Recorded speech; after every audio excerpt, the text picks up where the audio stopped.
Welcome to Hurrdat Sports Live. Suzuki, a step, Caulfield, and Risha, score! Magic at the big center, and a 50-goal season for Caulfield. The rotation, the ball movement, Holmgren with Leonard defending, shoots right over the top and knocks down the mid-range. Park sticks with him, a little bit of help, spin move, flip it in, and the foul. It's Tatum. Up the middle, Junior is right there. Wow! Finney picks it on the right side. Holmgren smokes one to deep left field, going back is Tawa, looking up, no chance, that's gone. Boberg and Rom both made double here at 13 in the previous grouping. Rose with a beautiful shot. He'll have a chance for birdie to get to 4 under par. Quality.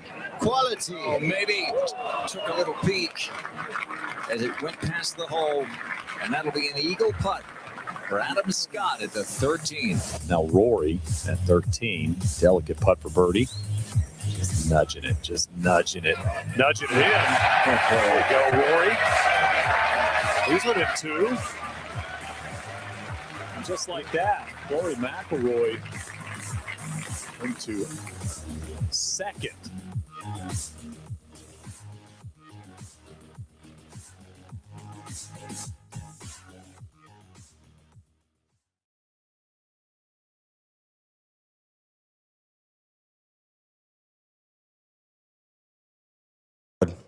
Oh, that was better. There we go.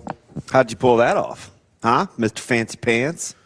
I saw Austin get up to do something, so I'm assuming that fixed it. Good morning. Welcome into Hurrdat Sports Live. Oh, gosh, he's through the looking glass. Presented by Next Gen Mail Medical. That's DBM, Ravi, Lulla. I don't think that golf ball is going to bounce like that. This thing sucks. It didn't even bounce back to me. What kind of golf ball we got here? It's an Abco Sport, which is pretty plain label.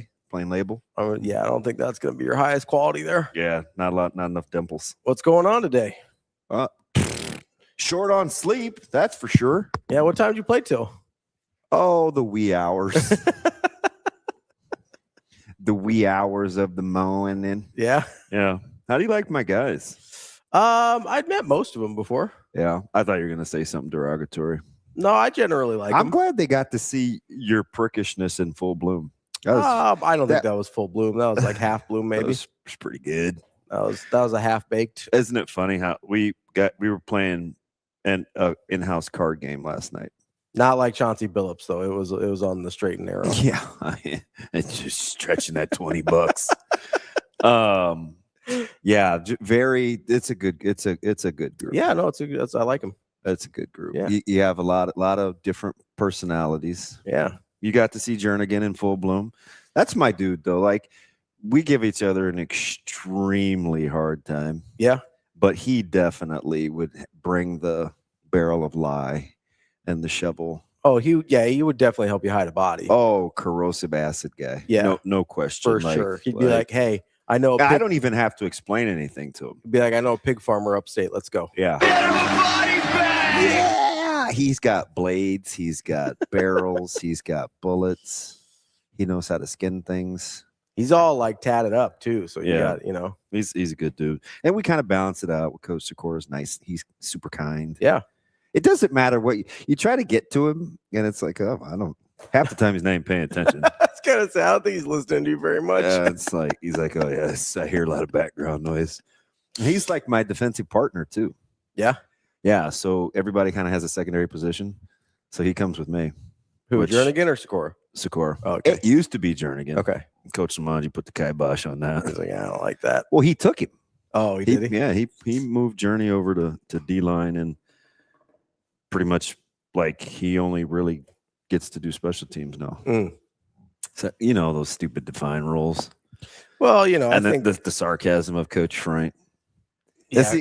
Don't you always get the impression that you're being like sized up? So I've probably talked out of that group, besides you, obviously.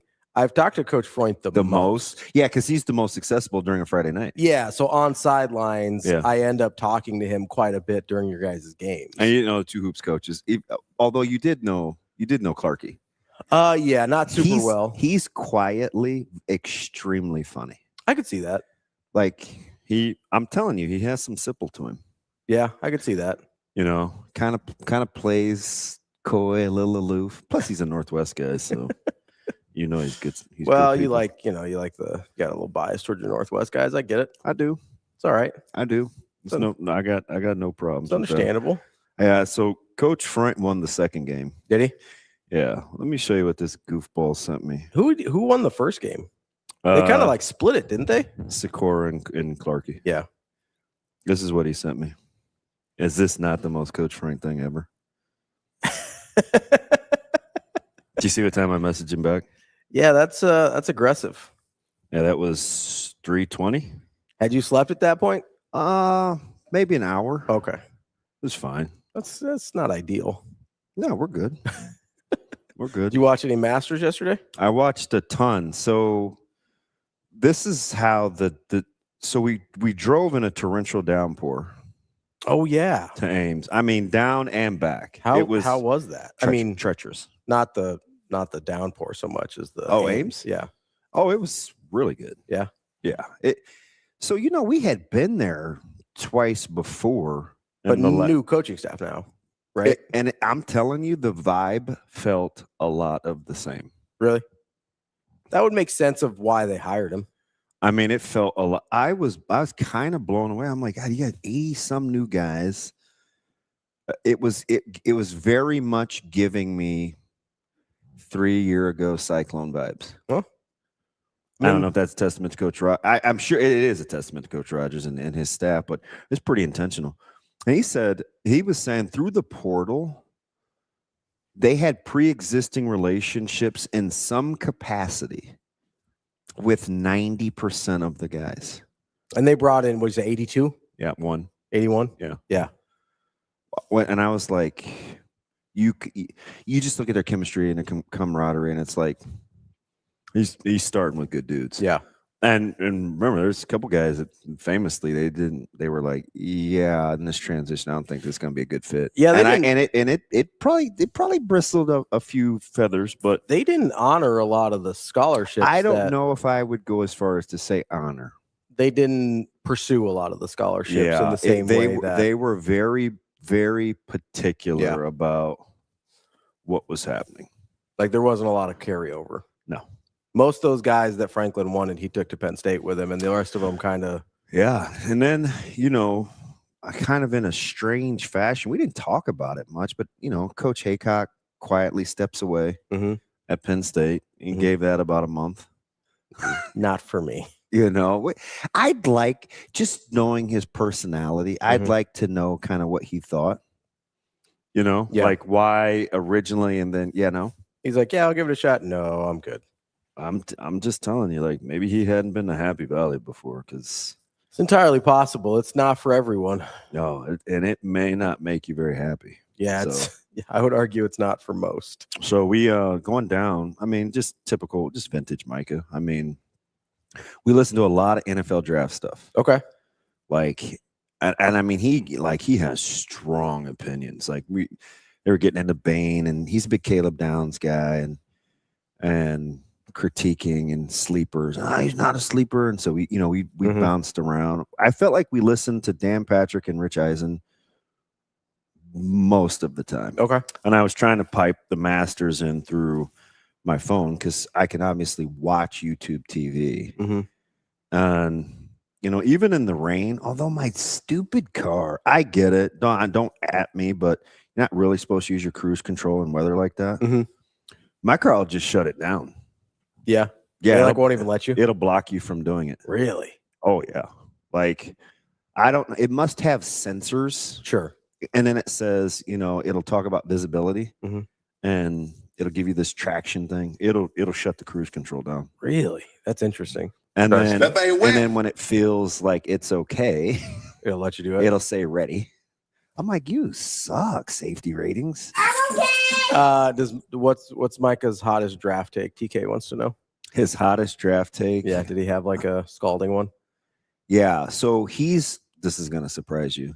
He's a big watch the tape guy. He couldn't care less about measurables.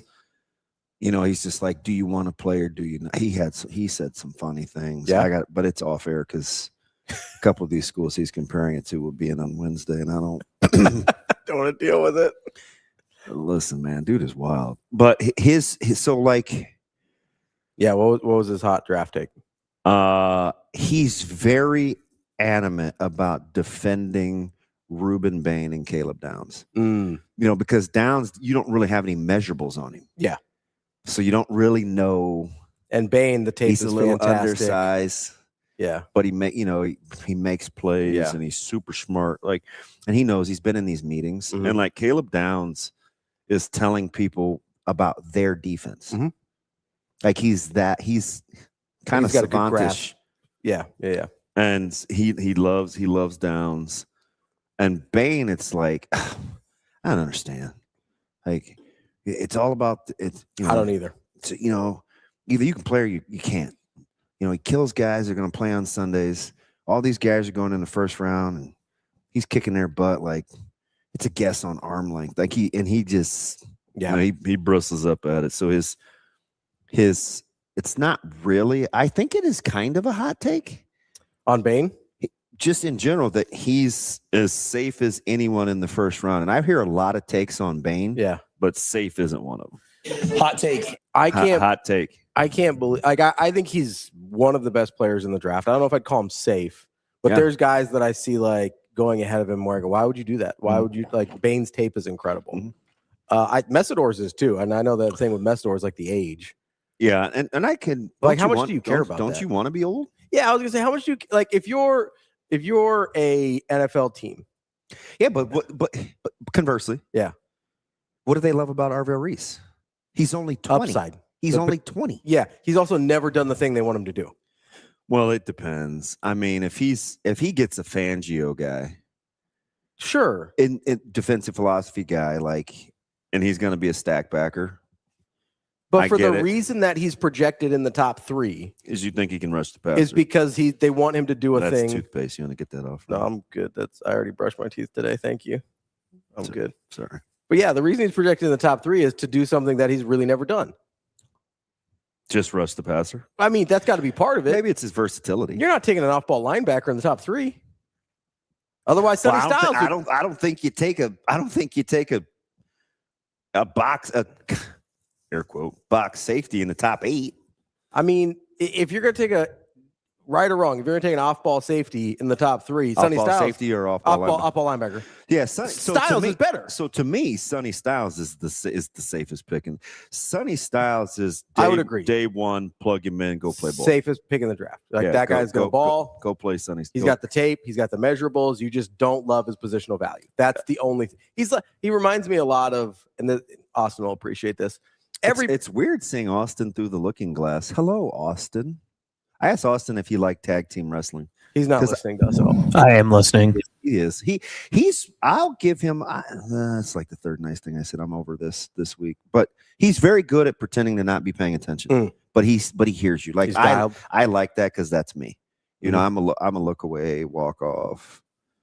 I do a lot of weird things, but I'm paying attention. I think Sonny Styles gives me, not stylistically or anything like that, but the narrative around him, it reminds me of when Luke Kuechly came out and they're like, yeah, he's going to go like 11th overall and he's going to be the best player in the draft. I'll tell you who he's out on. You want a hot take? Who? He's not out on. Not a huge Kenyon Sadiq guy.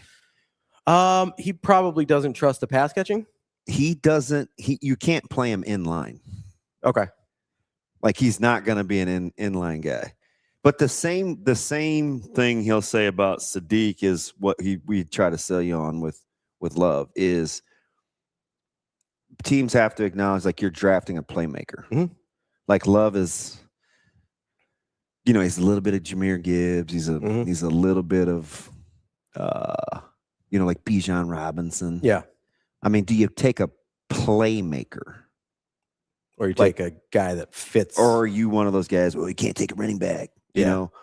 I mean, you are getting, but I think you're getting the same thing with Sadiq. You're getting kind of a playmaker, but he just can't be an inline guy. Yeah. I mean, he's going to get ruined. So it's kind of funny that we're talking about this because earlier this week, like ha ha. More like, a little too ironic.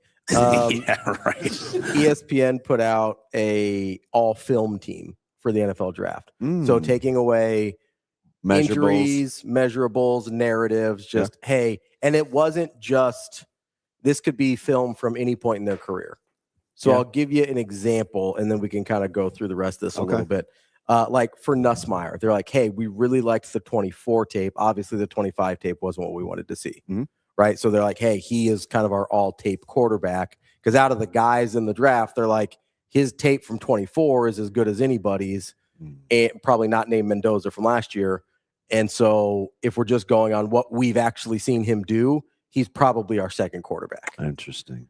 So that's the example. Would you like to guess? Gosh, so I bet you I know a guy they'd probably be torn on. Who? Can you imagine looking at first 6 or 7 game Ty Simpson That's versus back end Ty Simpson? Because the first 7 games in the season, I was like, that might be the best quarterback in the country. Like, legitimately. Like, right? Yeah. First 7 games of the season, you're like, holy crap. That might be the best quarterback in the country. Yeah, and then he looked like horse poop. And then the back half, you were like, what's going on here, bud? Right. The running back is a guy I think you would appreciate being on the all-tape team. You've sort of, I don't want to say honked for this guy, but you've been an advocate. And he's less popular than a lot of people at the position. Price? It is Price. Yeah, Price is, sort of honked. I didn't want to go full honk on you. Listen, I said this. Price is a better runner than Jeremiah Love. Yeah. He is. You know, I don't care what that's my story and I'm sticking to it. You know who I thought of when I started reading through this, and they didn't put him on here, but it was a guy that came up last night on TV for all tape team. God, we didn't have any volume. What TV? The one right behind us. You couldn't hear it. He was too busy playing bad music. You brought this person up specifically. Like you noticed it, made fun of who was talking about it. Because it was Chris Sims. Oh, and I can't, yeah. And you're like, that might be the worst take I've ever seen. Oh, Zachariah Branch. Yeah. You turn on the tape. Tier 3? You put that guy, you put the tape on that guy. You're like, oh, wait, why are we taking other guys ahead of him? Again. Zach who? Way good. Why are we taking anybody ahead of him for wide receivers? Way good. Like, I understand if you want to take that guy makes money doing his job. I understand if I know I wish my last name was Sims, so I could get paid. If you're gonna take Mekhi Lemon ahead of him, I understand. I'd have knocked that stiff. If you're gonna, well, I don't know where the hole is technically. Like so you're Richard in the dirt. Oh, that's weird. No, you have guys tack. Never mind. I don't even recognize what we're doing. This is sleep deprivation. I understand if you want to take Tate ahead of him, but after that, I don't know why you're taking any wide receivers ahead of Zachariah Branch. No, I'm not that. Any other wide receivers? I think he's third. He's third for me. Behind? It depends on what your team needs. Behind Lemons and Limes? Well, here's the thing, AJ. Behind Tate and Lemon. Do you want to get football-y? Do you want my yeah? What do we got? Yes. Mind? So I get the fact that people think I might need Greg Cosell or somebody inside the NFL. I get the whole number one thing with Tate. I do. But anybody else doesn't really matter because there are no real, you don't get a good boundary X, right? How many Jamar Chases are there? Right? Not a lot. The game is so different now because of pre-snap stuff. You motion to, you move guys around. There's so many condensed sets.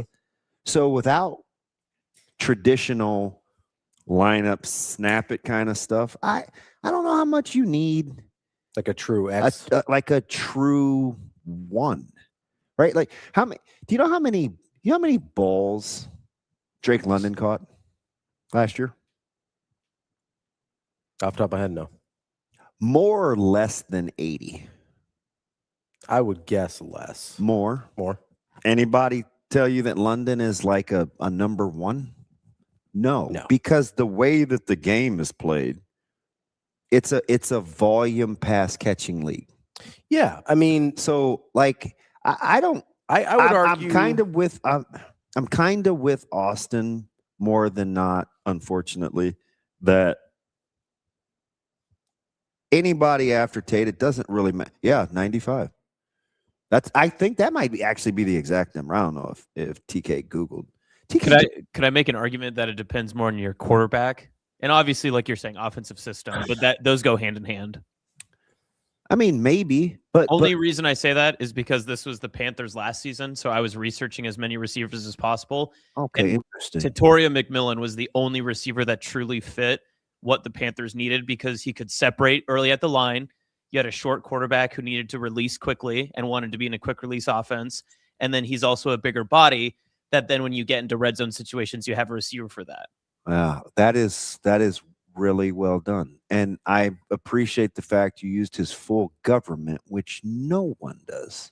Apparently he doesn't like being called Tet. And he's not T-Mac either. He's not a basketball guy. I don't mind not wanting to be called T-Mac. I don't mind. I get it. There's already a T-Mac. So give me the very quick, fluid, correct pronunciation. Tatoria. Is the accent on the tet?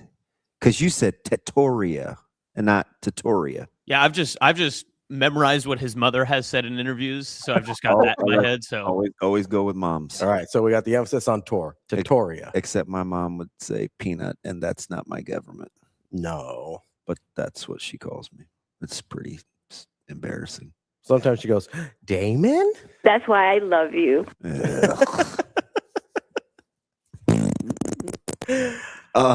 I understand. I'm not here for mush this morning, Shane. No mush. I understand Exactly. team need versus quarterback strength. I get that.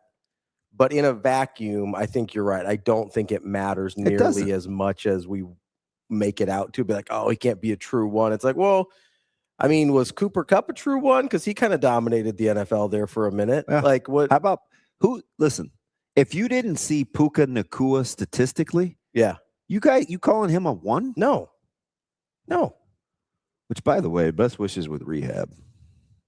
But the league knew that was coming. I hate how they dropped that so late, but yeah.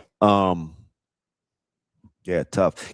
So Puka Nacua being in rehab, having the season he did, how incredible is that? It's pretty impressive. Like there's a lot going on. I mean, there. the dude chewed up the league at like 70% physically and mentally. Yeah, that's pretty good. Chewed was kind of a bad verb there for what's been going on with him. Damn it, Austin. Damn it. Just saying. No, I get it. Fair. Fair. Give me another all-film guy. Ooh, okay. All-film team. This sports in the first segment is kind of bumming me out. So the wide receiver they took was Jeremy Bernard from Alabama. So I'm not in. I'd take Hurst. There's a lot of guys that I think don't have the numbers but have good tape that I would take over that. But I'll rock with it. That's those why guys get paid to do it. That's why I went off book with Zachariah Branch. What position do you want? Give me a secondary guy. Ooh, okay. Let's go safety. Because I'll give you the guy that I think has. All right, so you tell me who this is. I mean, this is not a deep cut, but it's not a name a lot of people talk about. Well, I'd tell you who'd be cornerback one for me. Oh, you want corner? I'll go corner. And he's a tape guy because although I think in his pro day he ran better, so he probably put a little bit of the long speed concerns to rest. All right, what do we got? But he resides in Baton Rouge, and I think he's sensational. I think he's the best corner in the draft, and I think if you watch his tape, he's as smooth as Malanta. Like I'm taking him as the first corner off the board. Their all tape team is not LSU, so you're talking about Delane. Yeah. So I think they look at Delane as too highly regarded. Oh, so this is Some more of them off are a the little grid? bit more below the So radar. because I thought going into this process, he was probably corner 3 or 4, even behind what's his buckets from Clemson, who I think is really good. Terrell. Yeah. Yeah. So I'm just going off of a position ranking I've got up here. They've got him as cornerback 2. Delane? Yeah. Okay. Behind McCoy from Tennessee. Which I don't know about that. Not a fan. Good. High risk, high reward. Okay. You like Delane a little bit better? Yeah, a lot better. Yeah. So they're all tape guy. Somebody that you may have watched recently because of someone that's currently on staff at Nebraska. He may or may not have his face on our show right now. Addison or Orich? Orich. Oh, so it's got to be what's his buckets from San Diego State? Yeah, Chris Johnson. Yeah. So some of the things. So were you surprised that like a film session broke out between me and Coach Frank last night? Had you already left?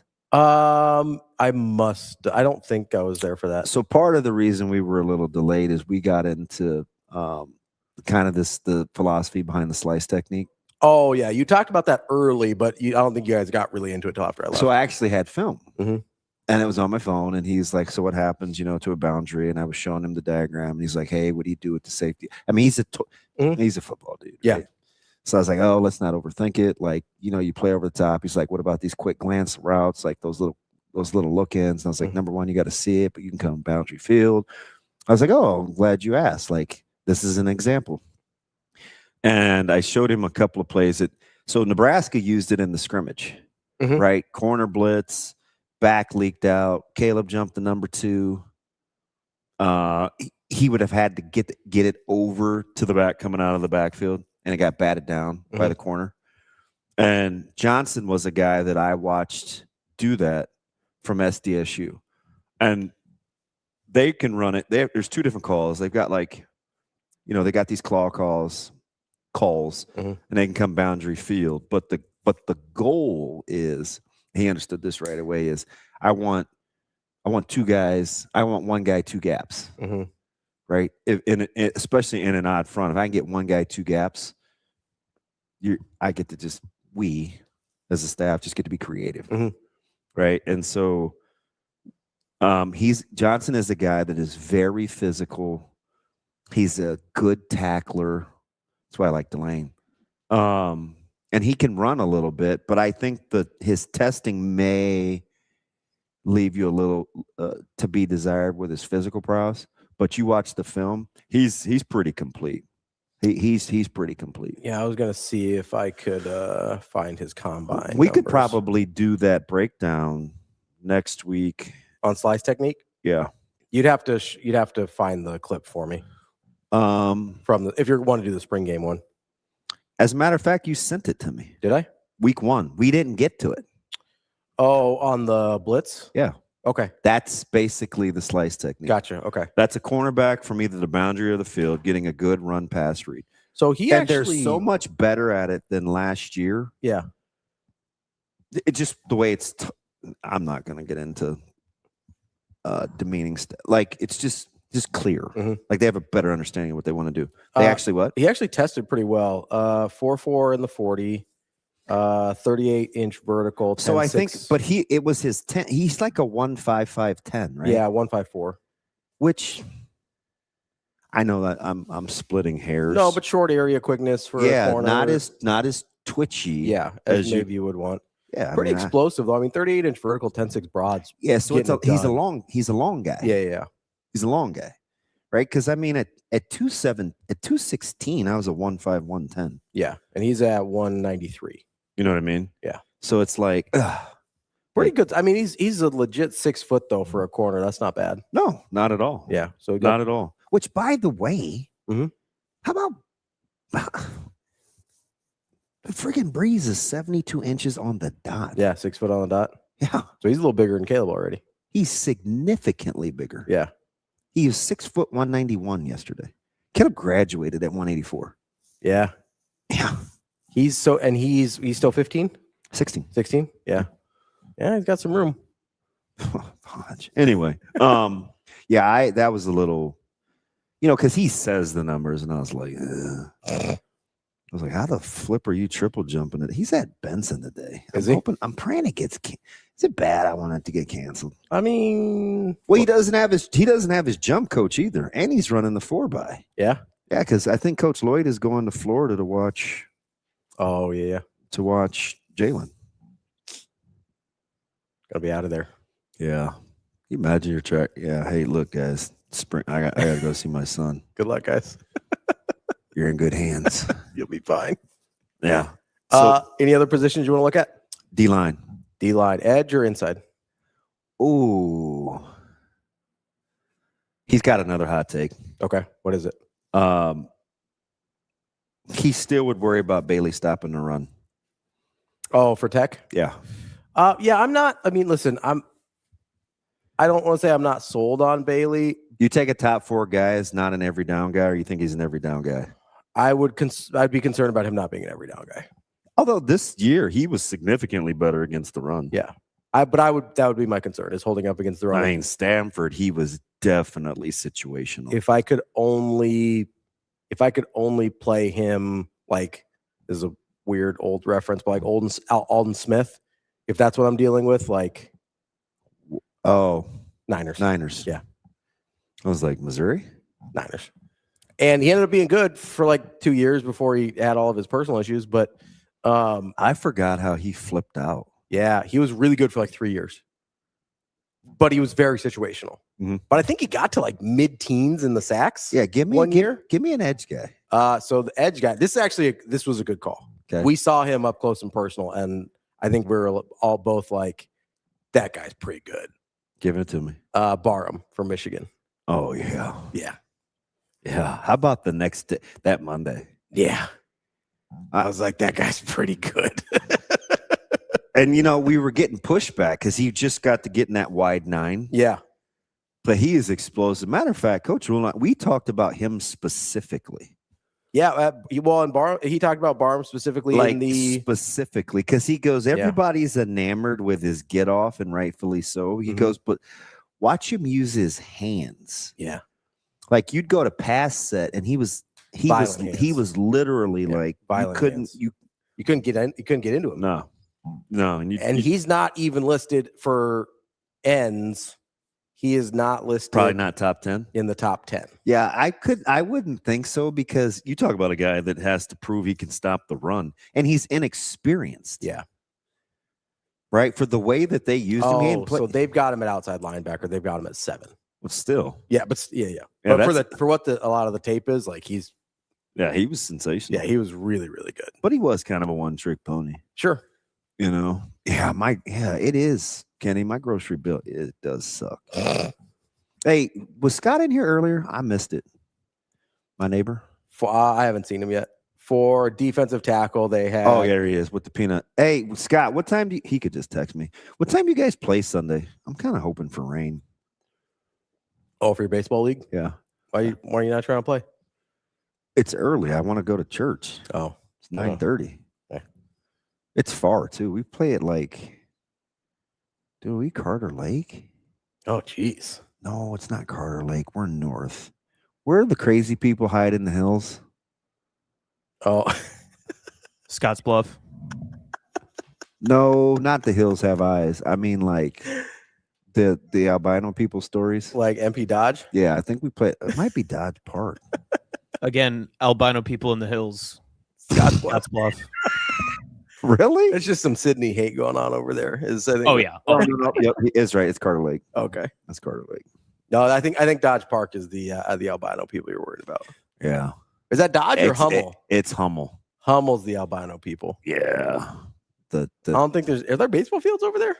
Softball. At Hummel? Yeah. Because I know there's like softball fields at Dodge Park, like down by Florence. Yeah. I think I played there. I don't mess around. Even in high school, I didn't do I had a crazy. My best, he ended up dying, but my buddy Nate Coleman. Yeah. Hey man, let's go to Hummel. Hey man, no. Yeah, I don't really get people get out of that. No, another guy that had a detachable face, Ken Wood. My buddy. We were talking about stereos. Oh, Yeah, he had a detachable face. It's like, what do you mean? And I know. Face? Were you thinking face off? Yeah, it was like, was he like Nick Cage and John Travolta? What are we doing here? No, that's Tupac. Calm down. It's Tupac. No, stereo faces. Yes. Okay. Yeah. And he would come up with like new equipment. Mm-hmm. That was my favorite. The guys and that were like, I just knew that it wasn't purchased. It's my dude, though. I mean, that was my ride or die. At Miller North, most of the stereo equipment was purchased. Of course it was. But we did have like different guys that would like build the box, so they didn't have to pay for one. Yeah. So they would like build out like plywood and stuff. It was yeah. And I mean, the car was falling apart. Asked my mom. He'd pull up, and I know she prayed every time we left the house, but because of the car, because of the company, our decision making horrible, not ideal. No, there's my buddy. It'd be me, him, Clinton, Steve Stanifer. Like, yeah, those were the days. All right, last one, defensive tackle. This is a pretty deep cut. Conference? Big 12. You were just there, actually. Huh. Yeah, what is his name? I'm gonna see if I can find him on the list of. Give him to me. Dominic Orange. Yeah, I could see. Yeah, I could see him. They've got him at 8. Okay. So what's his real size? That's a good question. Let me look up his combine real quick. Yeah, I'd be curious. Like, I want to know his real size. He played heavy, not heavy as in like fat, but he played with some heavy hands. Mm-hmm. Mr. Orange. All right. He came in at 6'2". Squatty. 322. Yeah, he looks like a squatty body. That's a big boy. That's Stoutmire. Yeah. He's like 6 foot. Like, he's got to be almost 3 bills. I mean, that's Dylan Behrman. Yeah, Behrman can move. He can, but I mean, he's 6'2", 340 almost coming in. Yeah, I wouldn't guess 340. What? The number is 338. That's no, I know. I wouldn't. Looking at him, no, yes. They're gonna trim him down. Yeah, I'm sure he'll get to like a 320. They're gonna trim him down. I think he's listed at 338, 340 still. Because some of those guys you just can't get. Like, I look at Whittington and I'm like, God, you're smaller than I thought. He's like 280 though, isn't he? But I think it's like him wearing the 44. Yeah. When he moves, he's quick. No, he's explosive. So he doesn't look. I think that's part of it. So he's listed at 270. He doesn't look 270. He moves quick. Listen, and he's playing like a true open end. Yeah. I mean, that's a guy that can set the edge. Like, it, you know what I mean? Yeah. Where and he comes. I mean, they play good. You know how I feel about guys coming from Pitt. Mm-hmm. Like, you can tell he's been well coached. Big Pitt guy. You know, and you put him with Coach Manning. Rushing the passer, it's like, ooh. So they've got Behrman listed at 330. I think his recruiting profile was 338. Yeah, I'm not great at that for like just off the top of my head from trying to remember. I think they had him at 338. Like, I would have never guessed Kobe to be like 210. Like, I'm not good at that. Now he's 6'6", but I'm not good at. I'm much worse with basketball guys than I am football. I'm generally pretty good at weights. I can eyeball it pretty good most of the time. I mean, not so much. That's okay. You're better at other stuff.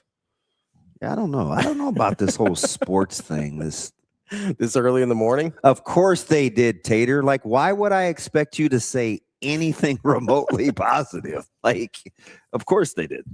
Of course, because I mean, BTN filming a scrimmage is one way to gauge twitchiness. Mm-hmm. Of course they look slow and small. No, there are a lot of things, but small isn't one of them.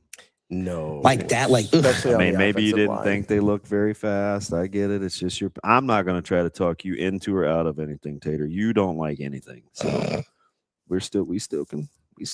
I'll dap you up. I don't argue with you. I won't.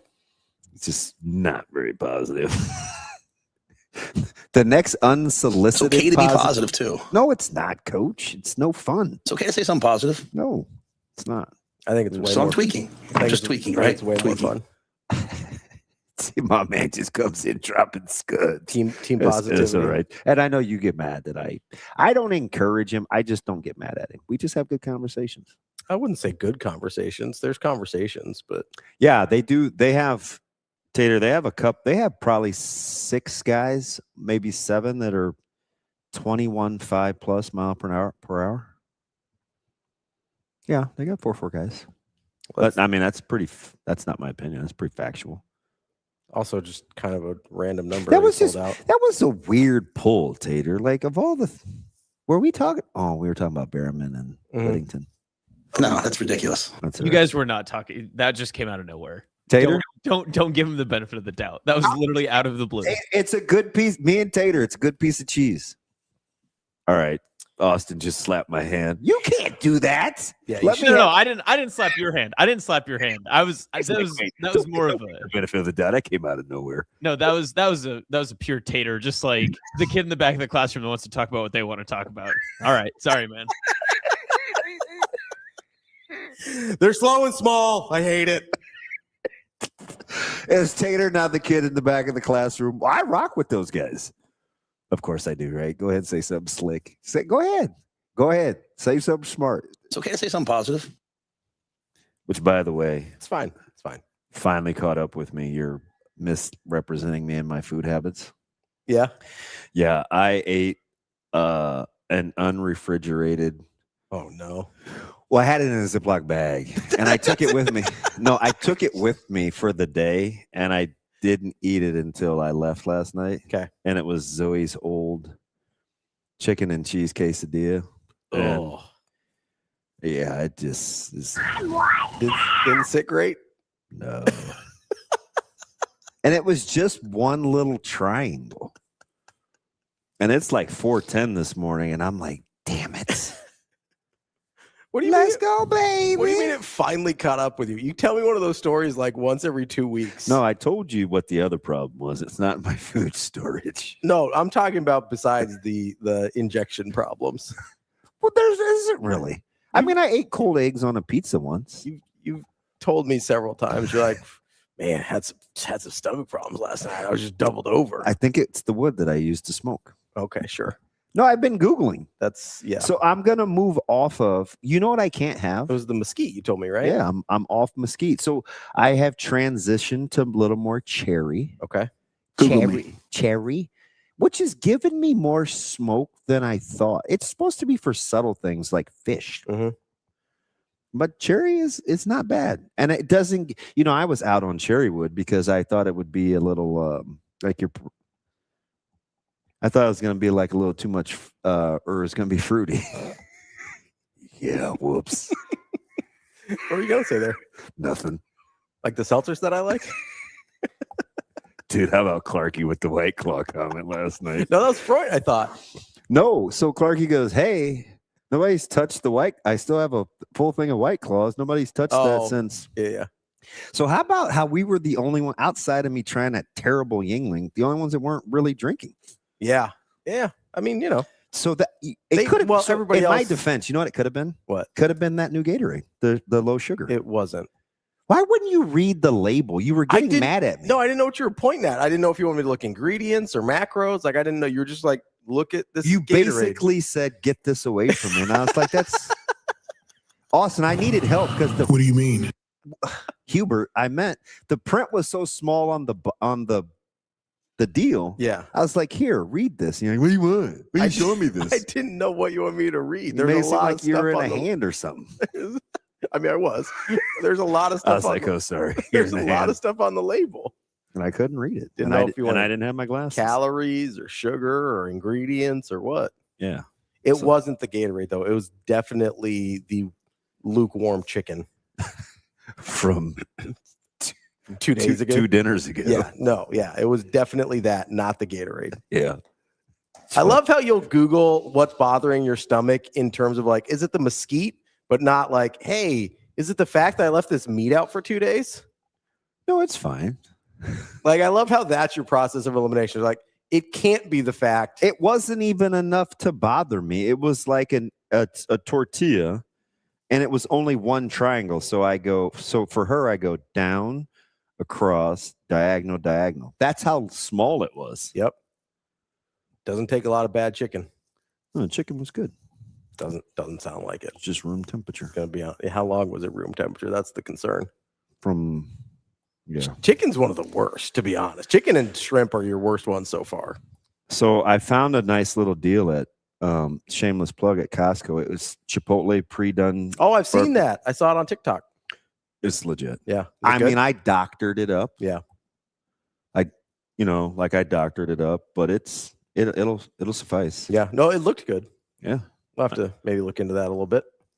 You get it now. It's like $11.99. Make myself some quesadillas.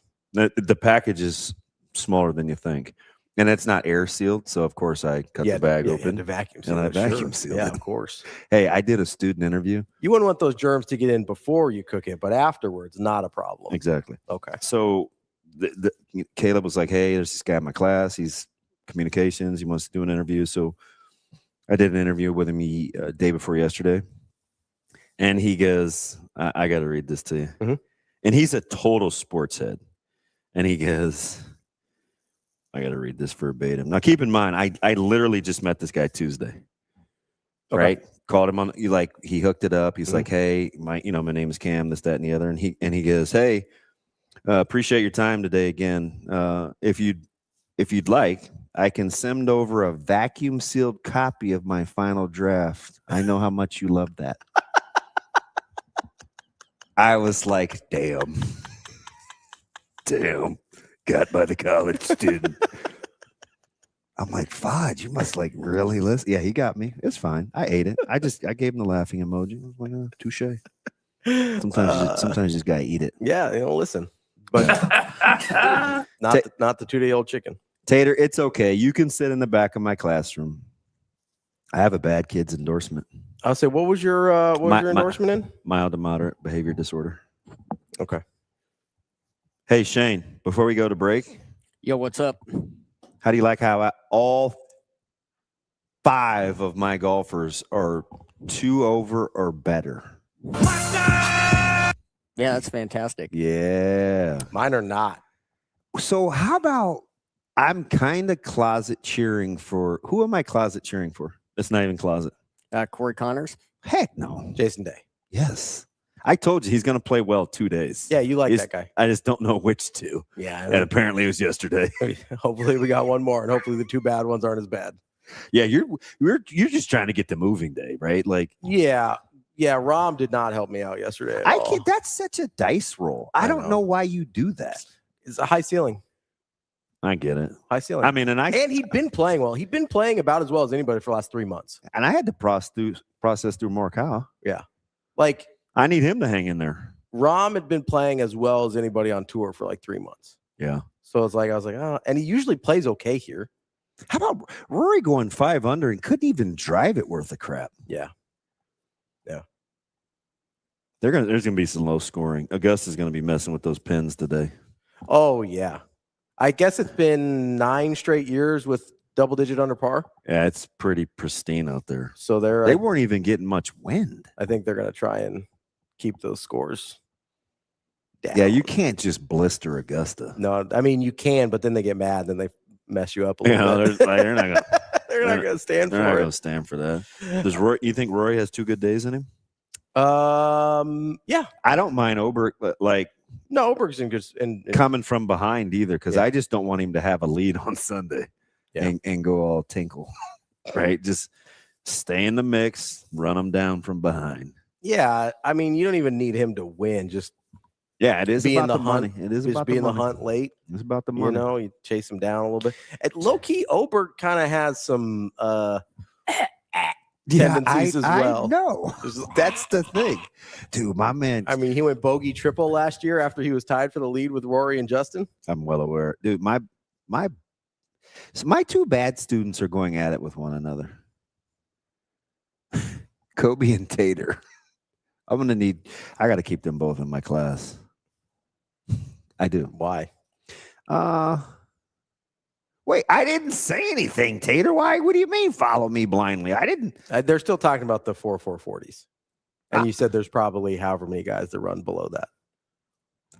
Dude, I get him the data. I know that's the thing. He's There's like a big ribbon. No, there's a board when you go in there, and it's like the 21 mile an hour club.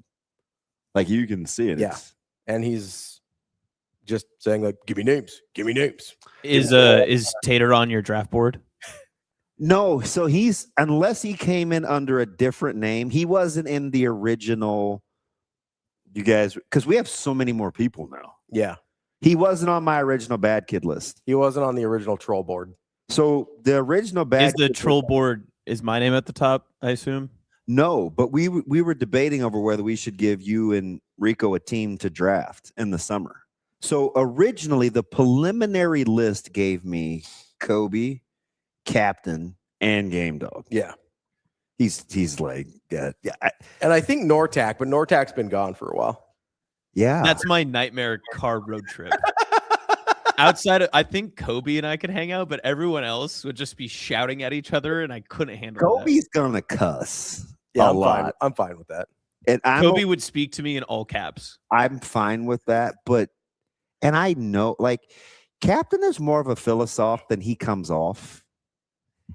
You know, so Cap will like, because you've met him in real life, right? Yeah. Okay. So there's sometimes you guys aren't going to believe this given his personality in here. Mm-hmm. But like one day he sent me like this picture of the sun coming up. Mm-hmm.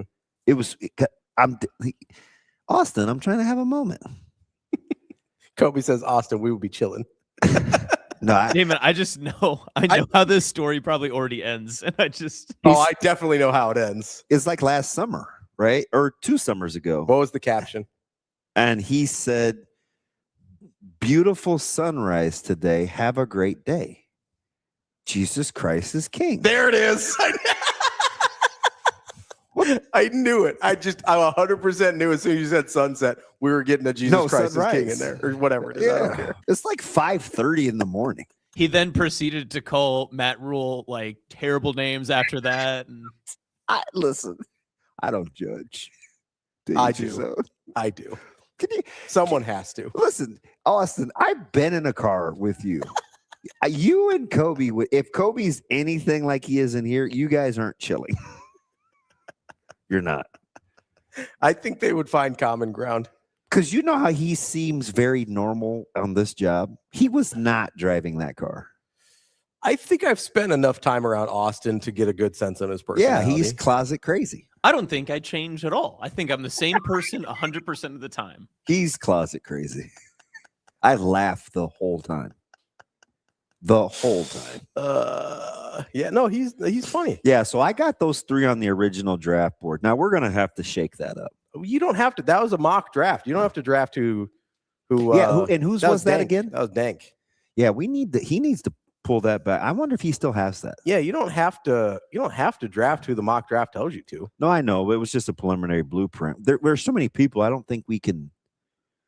We have to. I need people to officially declare themselves for the draft.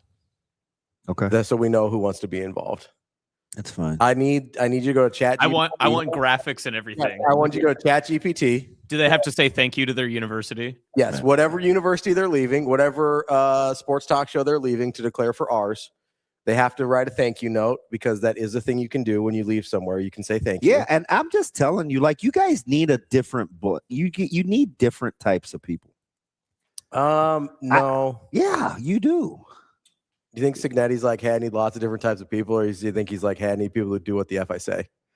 No, but I do know, like, let's say I do have captain and game dog. Yeah. Right? Game dog's going to probably make me mad. Captain's going to talk me off the ledge. And Kobe's going to be like, stop crying and blah, blah, blah. And I'll be like, oh, okay, I got to get, like, you need like, nah. Yeah. I run a tight ship. I got it. Yeah. Because I'm telling you, you're not going to believe me because he makes you mad. I know Captain makes you mad. He's not a bad dude. So here's my problem. He's not. No, here's the problem, DB. And we've talked about this before, and I'm going to say it again. Here's the problem. What? Is just be like, you don't get to be like, hey, I'm cool in person, and then act like a total jackass online. You're not going to like Dixie. That's fine. That's totally fine. I'm just saying, like, this was my problem with Bulk Dog. He's great in person. Quit acting like a weirdo online. Like, it's not that hard to just be the same person on the internet that you are in real life. You see, this is the guy that my coaching staff saw last night playing cards, Austin. You just can't, like, I'm not here for that. Be the same person in real life as you are online. I hate this, like, oh, I'm behind my computer screen and no one can see me, so I get to say whatever craziness that I want. Like, I'm not here for that. I am not here for that. Like, be the same person on the internet as you are in real life. It's not that hard. I hear you. It's not that hard. That's like, would they make the ESPN film thing? The all film team?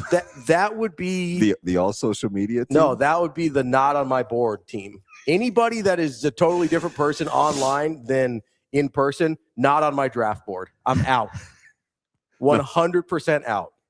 No, Husker, no, we know you're nuts. We like, how about his picture game online? Oh no, it's Husker, no, it's like, I think he's crazy. Like, I'm just not doing that. That's one of my biggest pet peeves. No, I know. Is people who are different in one form than another. No, I understand. Because one of you is full of shit. That's like one of them. I don't know which one, but one of you is.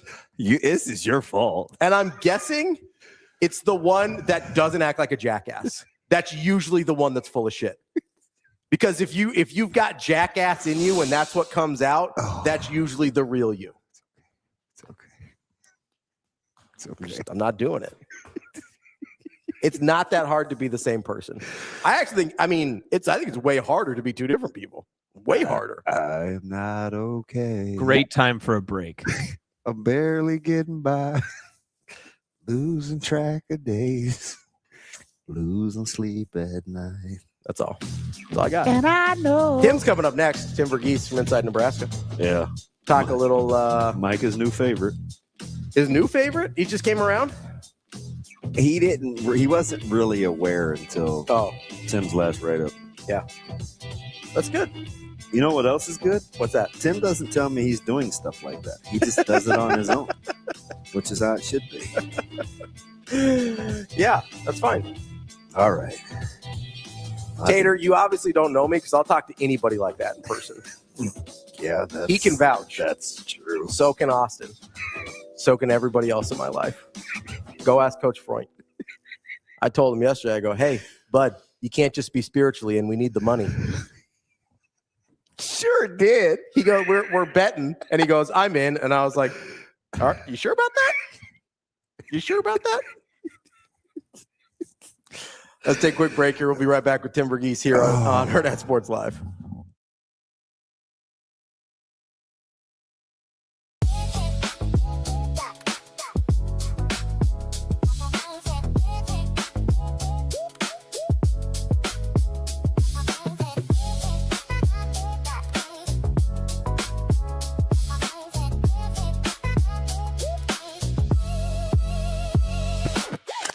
I think obviously this season for us has been consistent and inconsistent at different times, so this is kind of part of riding that wave, I think, for us. But as a whole, I think our front office staff handles communication with us very well, and then obviously as players, this is part of the professional game, so we kind of know we always have to be able to adapt to changes at any point in time. So that's kind of been the focus this week, and obviously just on the matches we have at hand, that's always the goal, is what's next. We're just really focused on high level competition and just a lot of fun energy for this team. We talked about how we only have 30 days left together, and so the main focus for us is really just being present with each other and then present in the moment, and I think that's when we see our best, most competitive volleyball. It's always tough. I think every game brings different challenges. Obviously, nothing is an excuse, like as far as travel and things like that go into play. When we step on the court, we've got to be able to put our best foot forward. From my perspective, I'm always big on bringing the most energy that I can, and I think it spreads like wildfire to everybody on our team. Like, every person has a role when you're on the court, when you're off the court. So how are we all putting our best foot forward and coming into the gym with the right mindset?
A lot of it's like hitting harder, serving tougher. I think those are probably our two biggest areas where we feel like we can get better from last year. And then I think just acclimating the freshmen, they've all been doing great. They've raised the level of our gym, so getting them up to speed has been a lot of fun.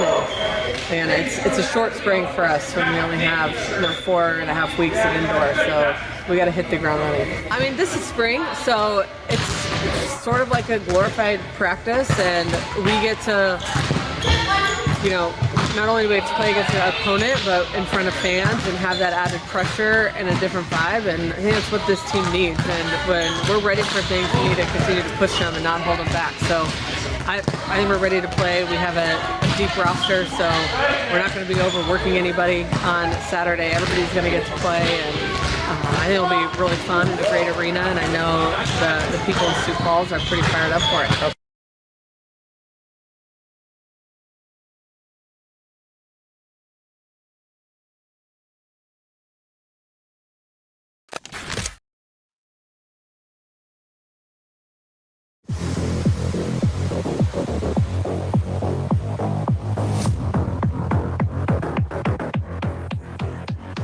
Welcome to Hurrdat Sports Live.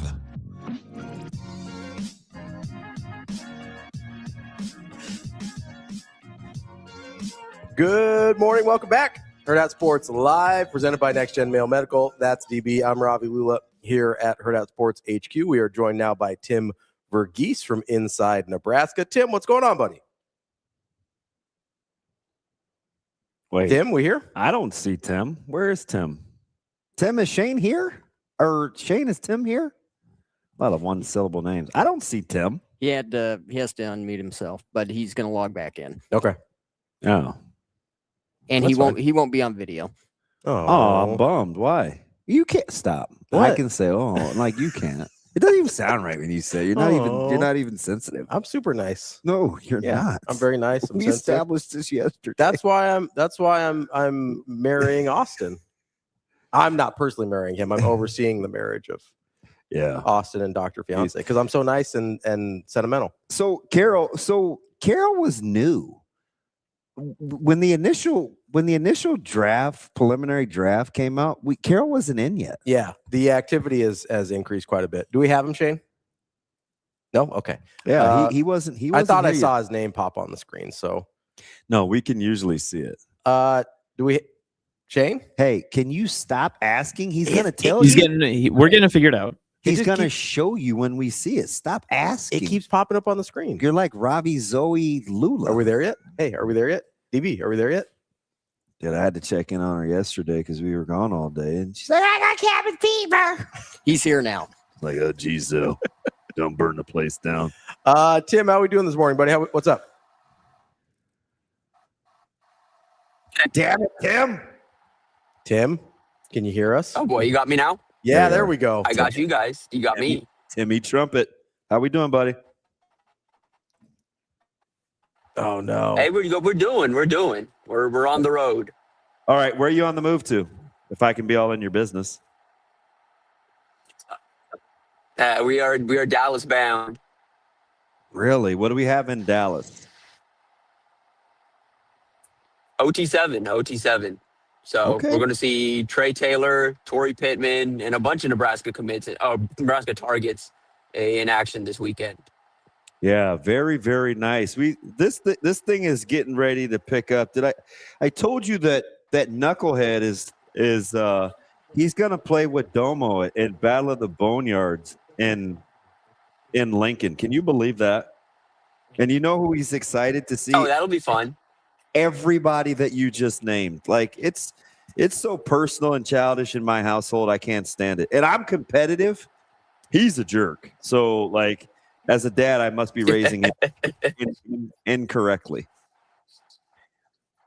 He did.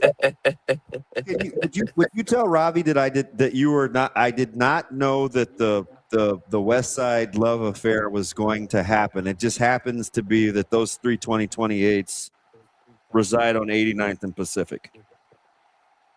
Oh yeah, I didn't reach out to you about any of that. I was tempted to, but I didn't because I just wanted to press my Yeah, I actually thought that was pretty accurate. Was that just film study?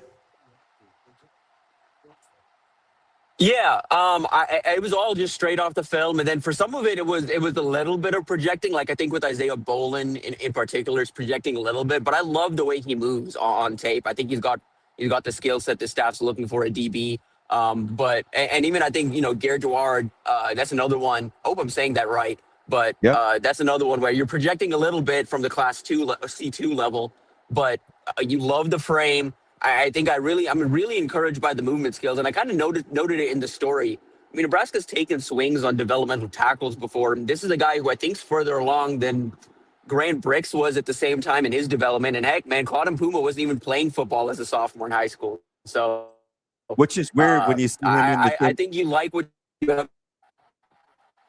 It's kind of weird when you right?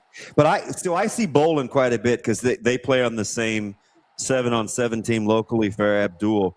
I agree with you. He's got a lot of talent, and there's a lot in there. Yeah. So he's the one I want to see, I think, live this fall. Highly competitive too. His dad's a good egg. And speaking of which, coming back from Ames yesterday, who really looks good? And now that he's committed to playing defense full time, Benny Nagoai looks fantastic. He's long, he's fast, he's got those long levers.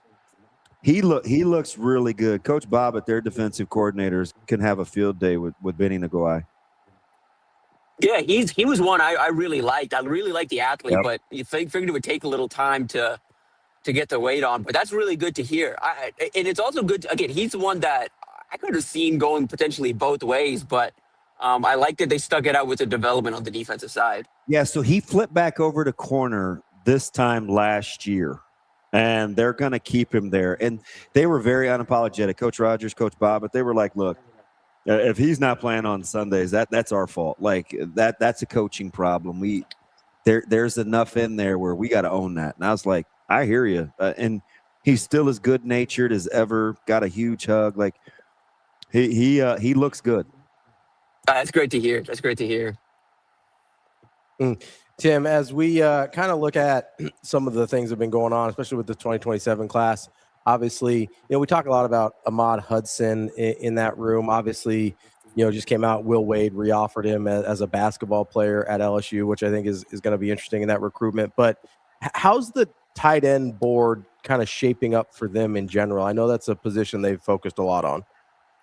Yeah, it's in a weird spot. I mean, I think I can say that. I think it's one of those things where Ahmad remains at the very top, but behind that you had, Cooper Terwilliger was a guy they would have loved, I think, to pair with Ahmad Hudson at the next, and would have loved to have those two together. I think in a world where they take two tight ends, those are the two they would want to take. But now you're at a point where, I mean, they've fallen out of, hey, like they might be the team to beat for Cooper to, I kind of think they're running in third, if not worse than that at this point. They have slipped out of contention from that recruitment, which, it happens. It's part of the thing. And I think the big reason why is I flipped my prediction this week over to Penn State. And I just kind of think that's where things are potentially trending is he went out there for a visit since that staff got over there, and it's been getting hotter and hotter since. It was, I mean, I would say this much, I thought coming out of what am I trying to say here? In the fall, I thought the only program that was even close to Nebraska in terms of recruiting this guy was Iowa State. And the only thing really separating them was the conferences. Iowa State was in the Big 12, Nebraska's in the Big 10. Now that that staff's up there at Penn State in the Big 10, they've kind of emerged. And I think for Nebraska too, like, with what that board looks like, or what they want that board to look like, or that position hall to look like, we'll see. You know, there's a few other names on there. I mean, Charles Davis was a guy they really kind of prioritized early this spring as a guy they wanted to get in. He got an offer. Marcus Satterfield went out to visit with him. He made it out to campus last month and was pleasantly surprised by what he saw. But he's going to commit later today, and Nebraska's not going to have a seat at the table. And so, you know, what's next? That's kind of what I'm waiting to see. I know they have a few irons in the fire. There's a tight end, Colton Johnson out of Tennessee, that they've been monitoring and have an offer out to that they'd like to get to campus. But here's the thing. I just put up an update on Ahmad Hudson yesterday, and, you know, the Will Wade re-offer, you know, came after that story where, you know, I kind of noted in there, hey, LSU hasn't really pushed as much as you would think. They were getting on ready the basketball side. Dang ball. That's what was going to happen. But again, the thing is they still have to earn this. Look, like I think the thing is that, yeah, there's an offer on the table in both sports. And not just like again, like not just an actual like, hey, offer from a like scholarship standpoint, like, hey, from an NIL standpoint, LSU is going to be competitive here. Like, of course they are. Nebraska is going to be too, but I still think to this point, Nebraska's been the program that sold them on the most well-rounded development possible. I think they're the program that, you know, continues to stick out in that regard. And what might give Nebraska the edge moving forward is I don't think enough people are making or talking about the relationship that he has with Trey Taylor. There's not a single other recruit, or I mean, much less quarterback in this cycle that has that kind of recruit with that player. And so for that reason, I kind of think this is something where, look, I think the national narrative is that LSU is the school to beat and they're trending and all of that. They still need to earn this, and I don't think that sentiment's changed. There's still a lot of confidence coming out on Nebraska's end in regards to this recruitment. TV, let me ask you something, because I think it's really interesting in the styles. Like there couldn't be more of a in my opinion, between Coach Hoiberg and Coach Rule than Lane Kiffin and Will Wade. Too much or too little made of that, considering that it is a legacy deal in Baton Rouge? I think it's a little much just because of the whole legacy deal, and ultimately it's like, look, like if he's looking for, like, when it comes to development, I think both sides have something to offer. But if it's coming down to, okay, which one of these coaches are really going to look out for me? Which one of these coaches are like really going to, you know, like check in on me and make sure I'm taking care of business?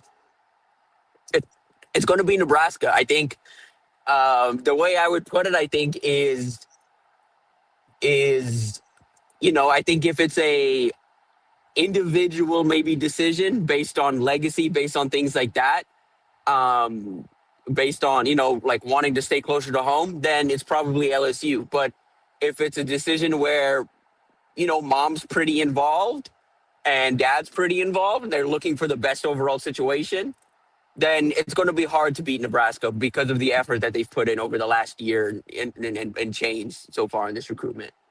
Coincidence, level of surprise? Hey, knock it off. That Tay Ellis, who unfortunately, I'm getting a really good chance to get to know, shuts down his recruitment.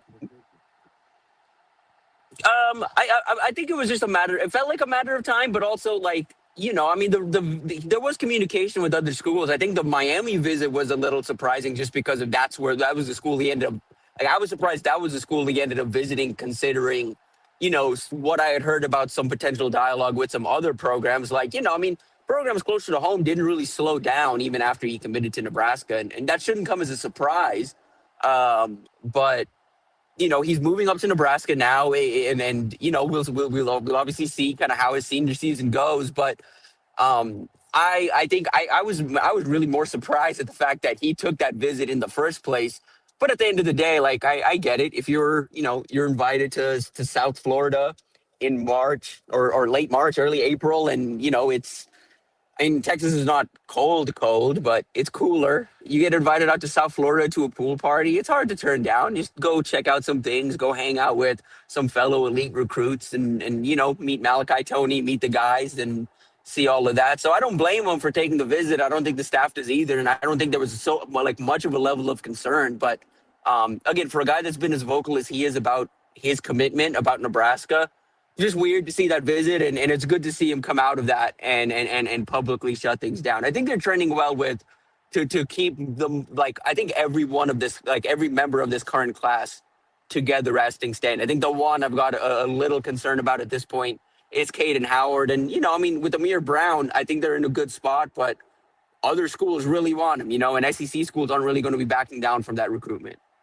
Yeah, I'm glad you brought up Caden Howard. I would say, speaking of South Florida, is getting some attention both from Miami and UCF. You mentioned maybe some level of concern there. I guess, you get the commitment, but it does seem to be still a very open recruitment. Kind of what's the situation there? So he committed to Nebraska after, he made a visit. He wanted to announce something in March and wanted to jump on that Nebraska offer. But when I think for him, he maybe thought that the announcement would lead some schools to backing off. I know, before he committed, he was initially planning to go visit UCF and Minnesota before announcing that commitment, because UCF was in touch and really after Minnesota really wanted to get him to campus. Neither of those visits happened, and after his Nebraska visit, he kind of sat down, thought about it for a bit, ended up committing a few weeks later. And, now we're here. A couple of weeks have gone by. UCF has stayed in the mix and now officially thrown in an offer. Minnesota has not really let up on him. West Virginia is still in the mix. And then, Miami's keeping a very close eye on him as an in-state or hometown talent. And then I think you've got Louisville, you've got Mississippi State, a few others. He had a top 7 before he committed to Nebraska. And I think every one of those members, pretty much every one of those other programs in that top 7 are still, to some degree, still talking to him. So I think Nebraska's done a lot right. And again, it's going to be really hard to beat what Nebraska put on the table, not from an NIL standpoint, but just from you can come here, follow in Ja'Cory Barney's footsteps, work with Ja'Cory, work with Cortez Mills, work with these guys that you grew up looking up to. And you're seeing right now Larry Miles as a freshman, earning a chance to play if he deserves it, and so I think Nebraska's given him a lot to think about. It's going to be really hard, I think, for any program to overcome what Nebraska's done so far in this recruitment. But if that something were to happen, Nebraska has options. I think receiver is a position right now they're not super worried about based on what they currently have in the building and what the board looks like. They could go up, they could take a few more if they wanted to. I think they're well positioned for a third edition if they want to make it in Isaiah Alvarez. But they have a few different irons in the fire at the receiver position. So I don't think it's one that they're stressing about too much, even though, of course, they'd love to have keep Caden Howard committed through the finish line.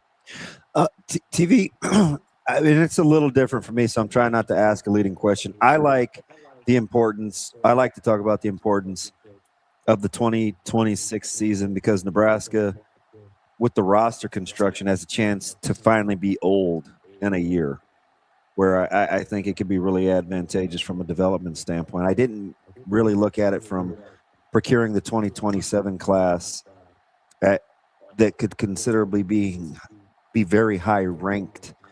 Do you correlate the two, or do you think 2027 class is independent of what happens in 26?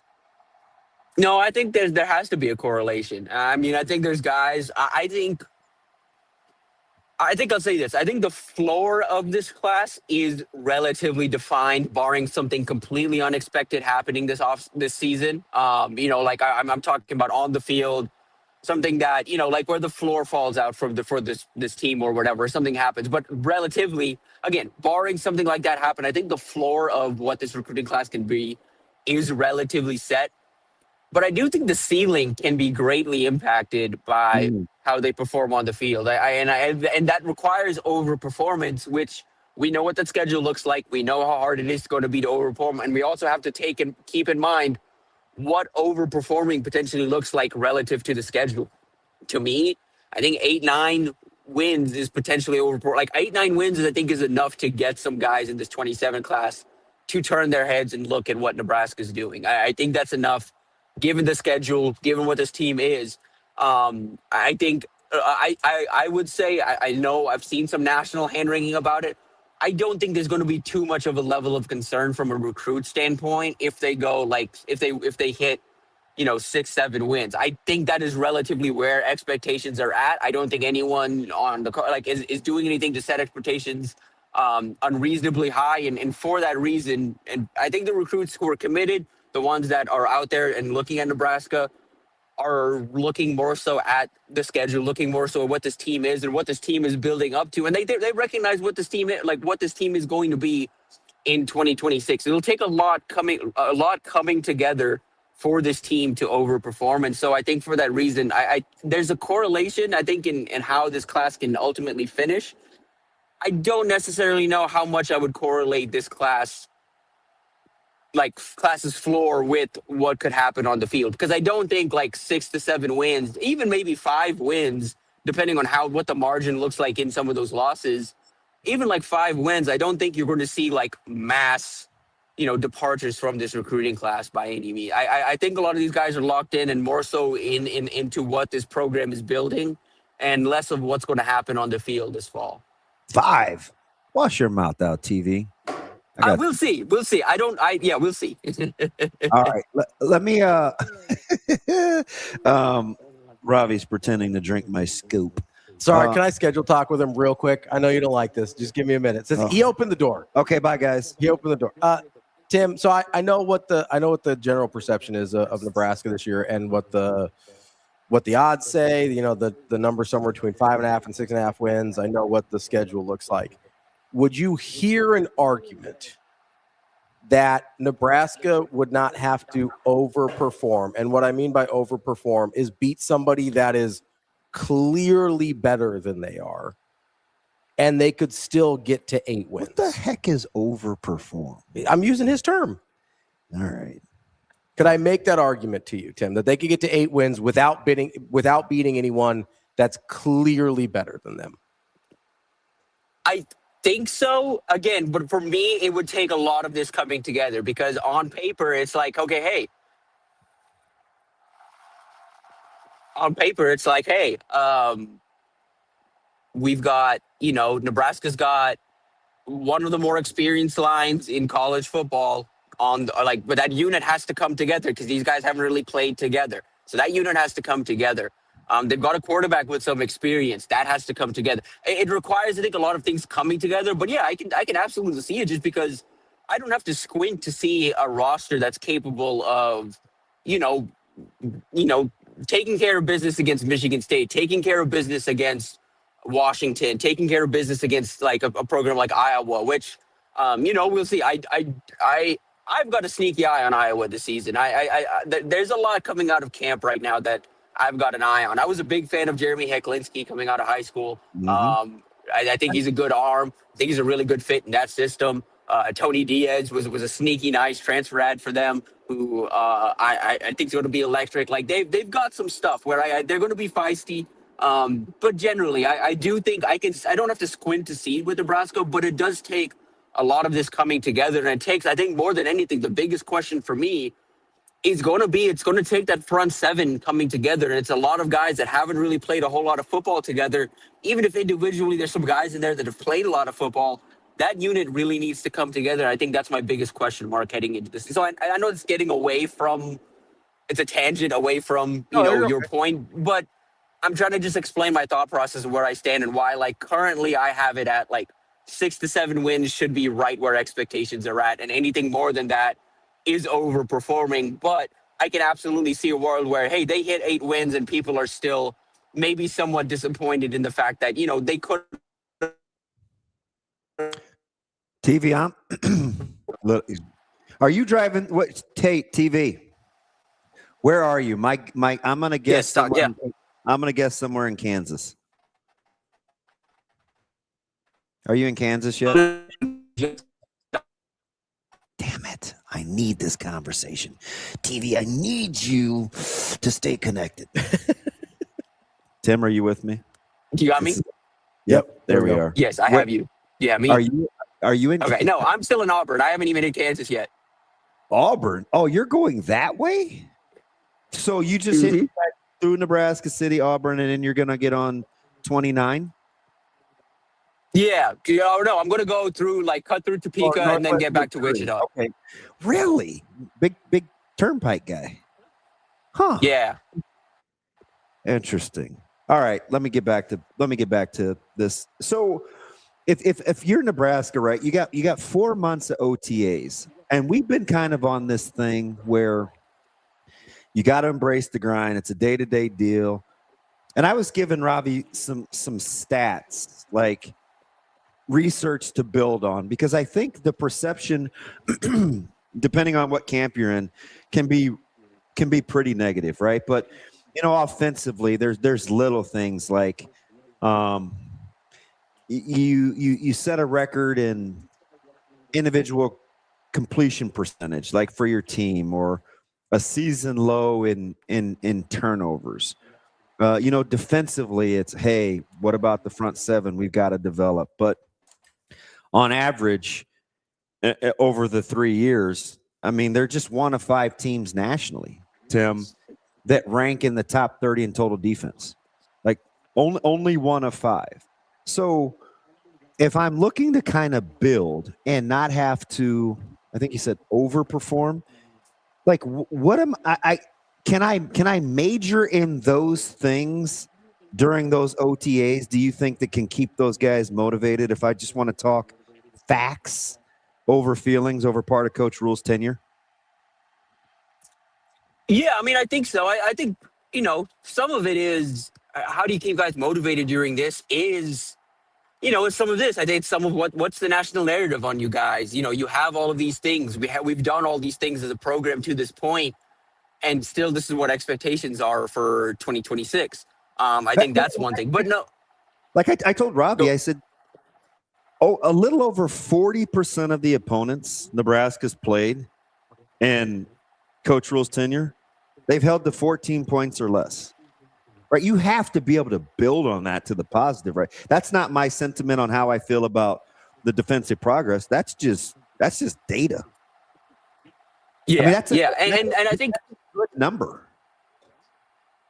Right, and I wonder a little bit, especially on the defensive side of the ball. A guy, muffins. You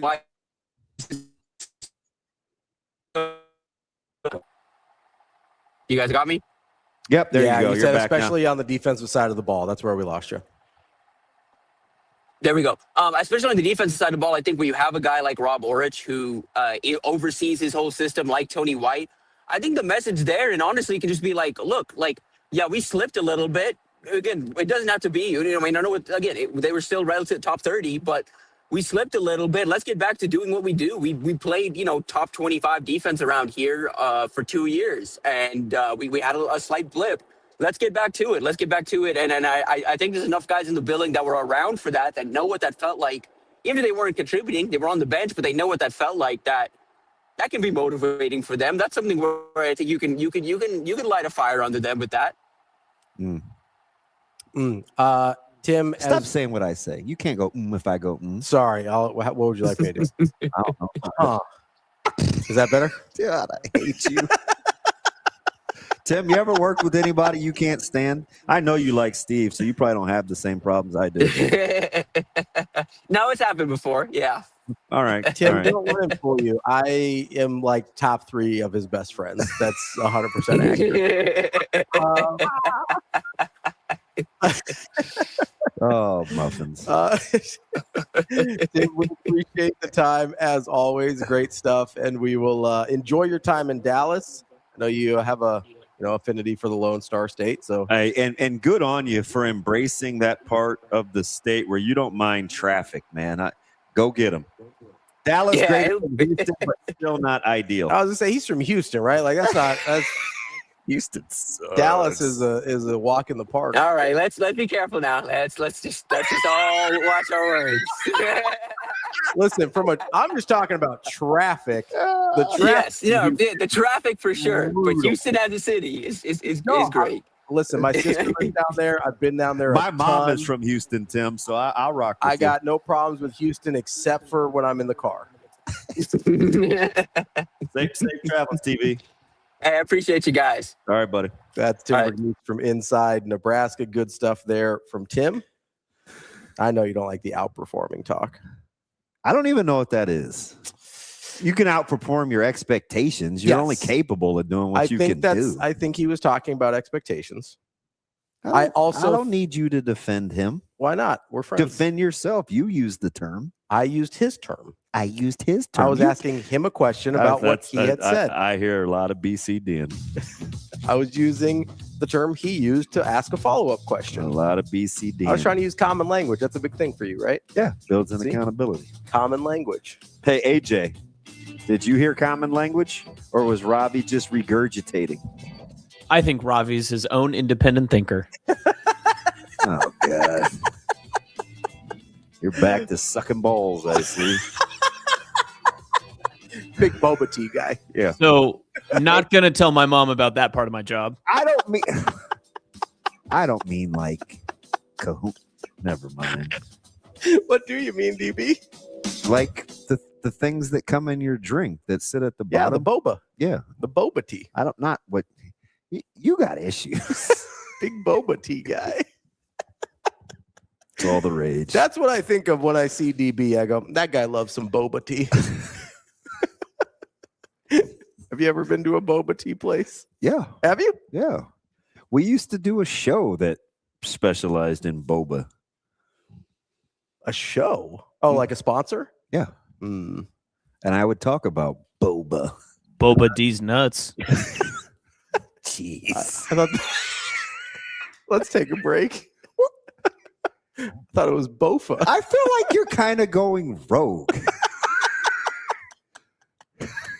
Wait, what just happened? I got no timeout. I know we're supposed to go to break. That was like a regular person's Tourette's. Like, why did you just say that out of nowhere? Speaking of which, have you seen? Okay, there's this girl on. No. Like, did you just have to let that out? I'm curious. No, that was a full 100% conscious decision. Yeah, that wasn't a Tyrone. He thought that one through. I thought through. I've got to say this. Really, the inter battle in my mind is how much trouble could I get in? And the best part of this job so far is that barrier just keeps getting pushed back further and further. I was saying, he has not found the line yet. Because if last week's comments didn't get me any reprimand, I'm good. I don't even remember what you said last week. Did you not? Did we? Are we just going to ignore Ant Wright's segment? We did have to put an explicit on the on his segment from earlier. Glossed right over that. I mean, I certainly wasn't going to dwell on it. Where you're like, well, if Damon didn't take offense, then I'm not. I don't feel like I get to legislate that. So I don't even like the word. I know. If now it's like Ant's all the way comfortable with us. If Austin had said it, I'd be like, whoa. Have you ever like looked into like how rare you are as a living person? Yeah, he got real like philosophical. Dude, at the that end was there. actually hilarious. Yeah. But no, like if Austin had dropped that particular word, I'd be like, whoa, easy, bud. Well, but if somebody looks like you or Ant, like that's not really my spot. It's not really my place. The old drive-by. Just hey, if that's what you want to talk about, that's cool. I'm just here so I don't get fined. We have to bring Ant back to talk about the portal because we will. Speaking of which, just into the portal,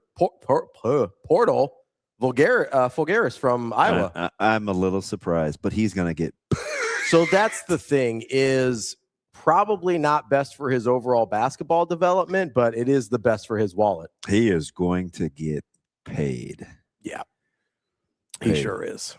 Nebraska doing work. Nebraska could be done with the portal by this weekend. Speaking of which, let's take that. Let's take a quick break here before we get to MARTIE CORDARO. But I do want to talk about the portal when we get back. Sam Orm committing from Belmont. Little stretch 4 action there. Yeah, he shoots that thing. He does, and he's 40%er. He's got. I haven't watched a ton of him, but he's got kind of a nice feel and body control for his game. Like, yeah, smooth. He's so you can see it now. Yes. You look at him, you look at Rice, you look at Price. So you know what it is? You can see they want to be able to shoot that thing. So there is, and you don't really think about it until you see it. He's not a guy that's going to blow you away with athleticism, but you look at him driving the ball to the hoop and a guy like Frager who's coming back driving the ball to the hoop. Frager runs into guys a lot. Like, unless he's got a clear path to the left, runs into guys a lot. You watch Orm and you're like, nobody really gets. Yeah, like he's got tremendous body, really good body control, really good court sense. Yeah, and then you do what you need to do with Utah Valley and cook him with peanut oil. Yeah. What do we know about Utah Valley, huh?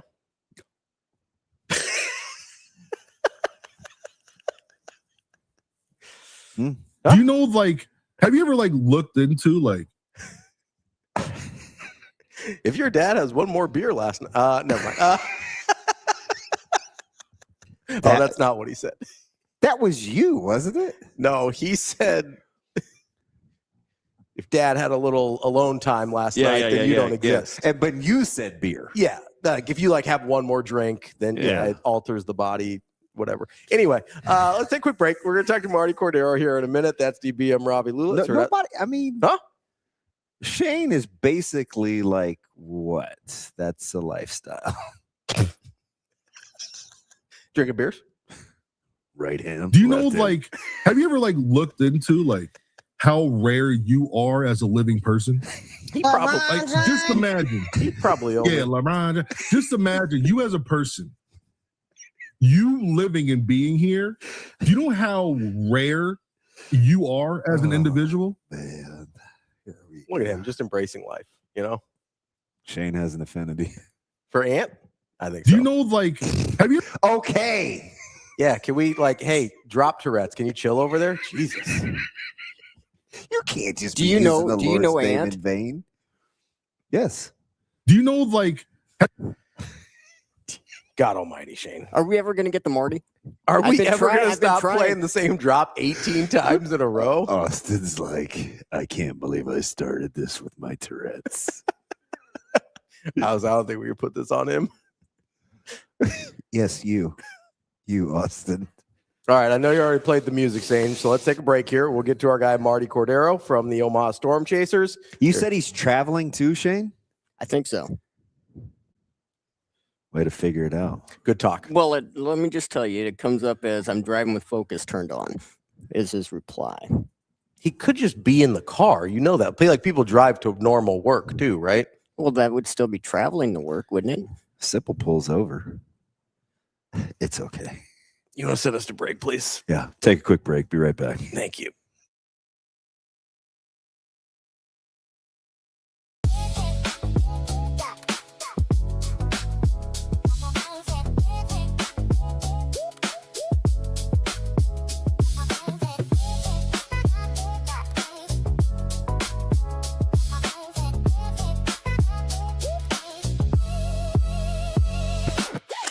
I think obviously this season for us has been consistent and inconsistent at different times. So this is kind of part of riding that wave, I think, for us. But as a whole, I think our front office staff handles communication with us very well. And then obviously as players, this is part of the professional game. So we kind of know we always have to be able to adapt to changes at any point in time. So that's kind of been the focus this week. And obviously just on the matches we have at hand, that's always the goal, is what's next. We're just really focused on high level competition and just a lot of fun energy for this team. We talked about how we only have 30 days left together, and so the main focus for us is really just being present with each other and then present in the moment, and I think that's when we see our best, most competitive volleyball. It's always tough. I think every game brings different challenges. Obviously nothing is an excuse, like as far as travel and things like that go into play. When we step on the court, we've got to be able to put our best foot forward. From my perspective, I'm always big on bringing the most energy that I can, and I think it spreads like wildfire to everybody on our team. Like every person has a role when you're on the court, when you're off the court. So how are we all putting our best foot forward and coming into the gym with the right mindset?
A lot of it's like hitting harder, serving tougher. I think those are probably our two biggest areas where we feel like we can get better from last year. And then I think just acclimating the freshmen, they've all been doing great. They've raised the level of our gym, so getting them up to speed has been a lot of fun.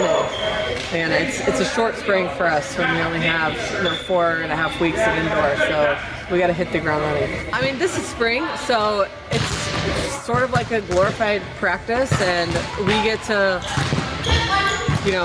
not only do we have to play against an opponent, but in front of fans and have that added pressure and a different vibe, and I think that's what this team needs. And when we're ready for things, we need to continue to push them and not hold them back. So I think we're ready to play. We have a deep roster, so we're not going to be overworking anybody on Saturday. Everybody's going to get to play, and I think it'll be really fun in a great arena, and I know the people in Sioux Falls are pretty fired up for it.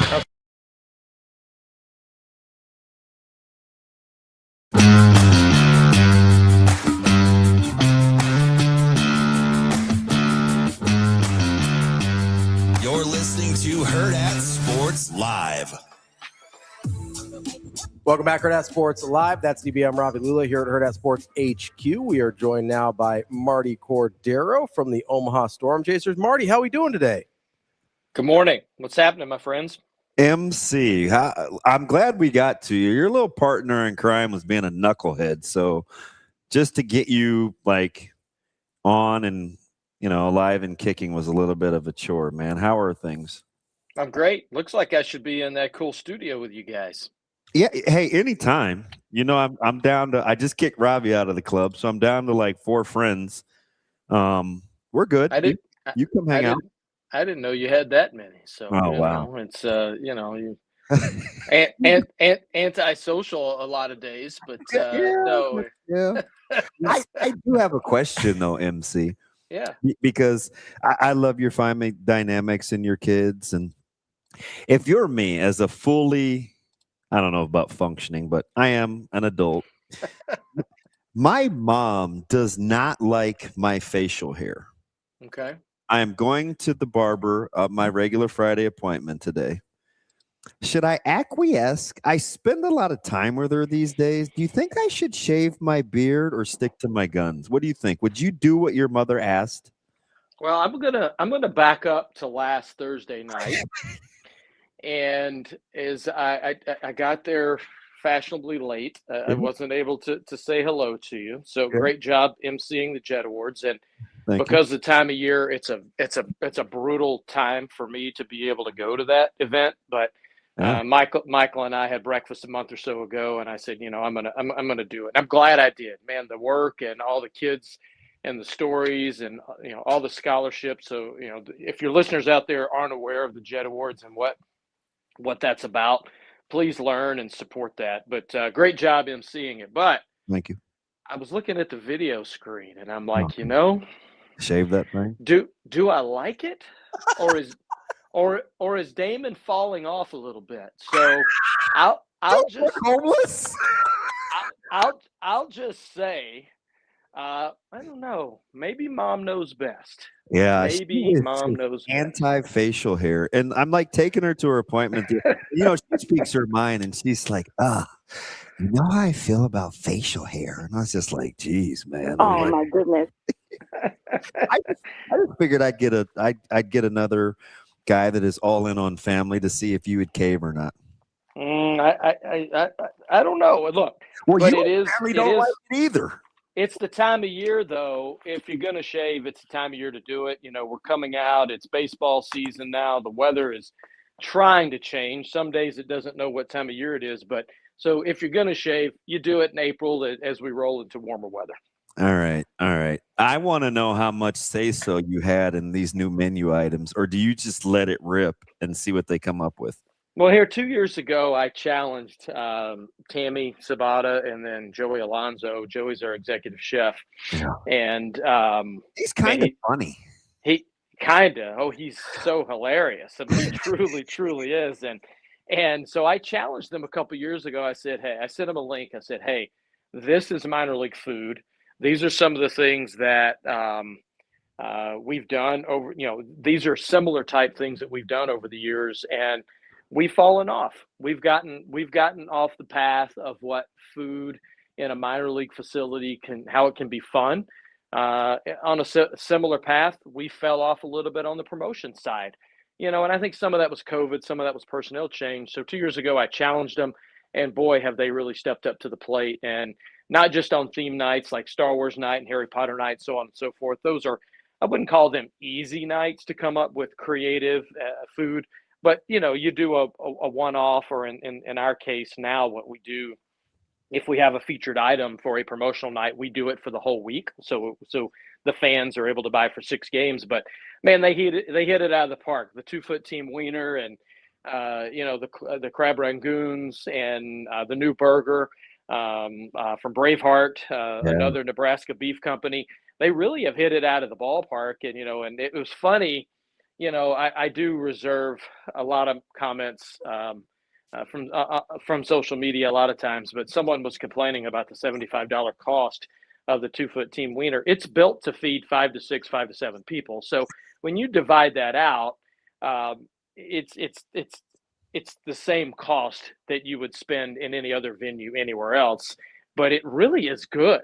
I mean, it really is tasty. And, you would think, wow, brisket, pulled pork, onions, Polish, toasted bun, barbecue sauce, so on and so forth. You would think that it's overkill, but it's good. It really is good. And it does feed, 5 to 7 people.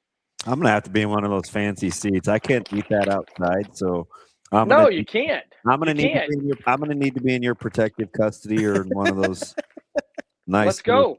suites where you put the people that you actually like. So let's go. We'll find you a table somewhere, or we'll go into the club. Yeah. Would you make fun of me because I'm totally using silverware? I'm telling you that right now. I have eaten it twice, and one time I used silverware, and one time I didn't. So absolutely not. I'm not going to make fun of you. Oh, I love it. I don't know if you know it. I think our boss has a little enclosed space. He does. I don't like asking Bill for stuff. He's so busy. Yeah, one of the guys. Hockey games I wanted to go to. He's busy. Yeah, he is.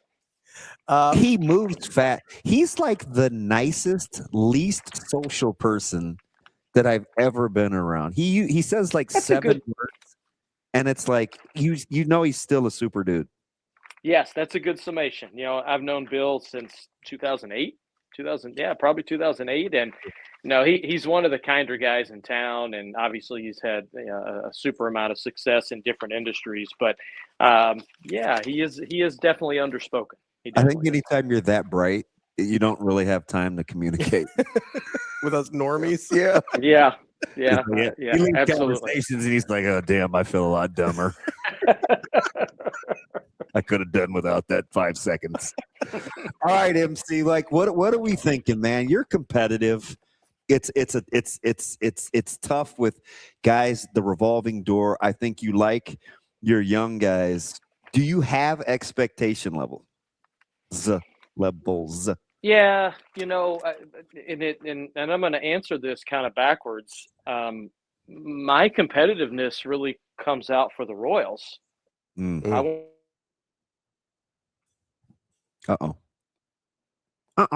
We lose him? I don't know. Ask Shane. Yep, that sounded like we lost him. Are you there, God? It's me, Marty. Okay. Sorry about that. Hey, now what'd you do that you sound all cool now, like you're in space? You on Artemis or what? No, I got a phone call. I had to decline it. So what I was saying was, can you guys hear me? Yeah, absolutely. Okay. Okay. So what I was saying was the Royals' success will lead to more consistency and less moves here. So it's really important that their offense wake up and start hitting. Their pitching has been really good at the big league level. They have had a couple of goose egg innings in the bullpen, but their starting pitching has been as good as anyone else in the bigs, in spite of some injuries and some illness. So they just need to start hitting, and I actually think they will. It's early. There are a lot of teams that aren't hitting. A lot of big bats aren't hitting. A lot of individual players, but that needs to happen first. There is talent in this system.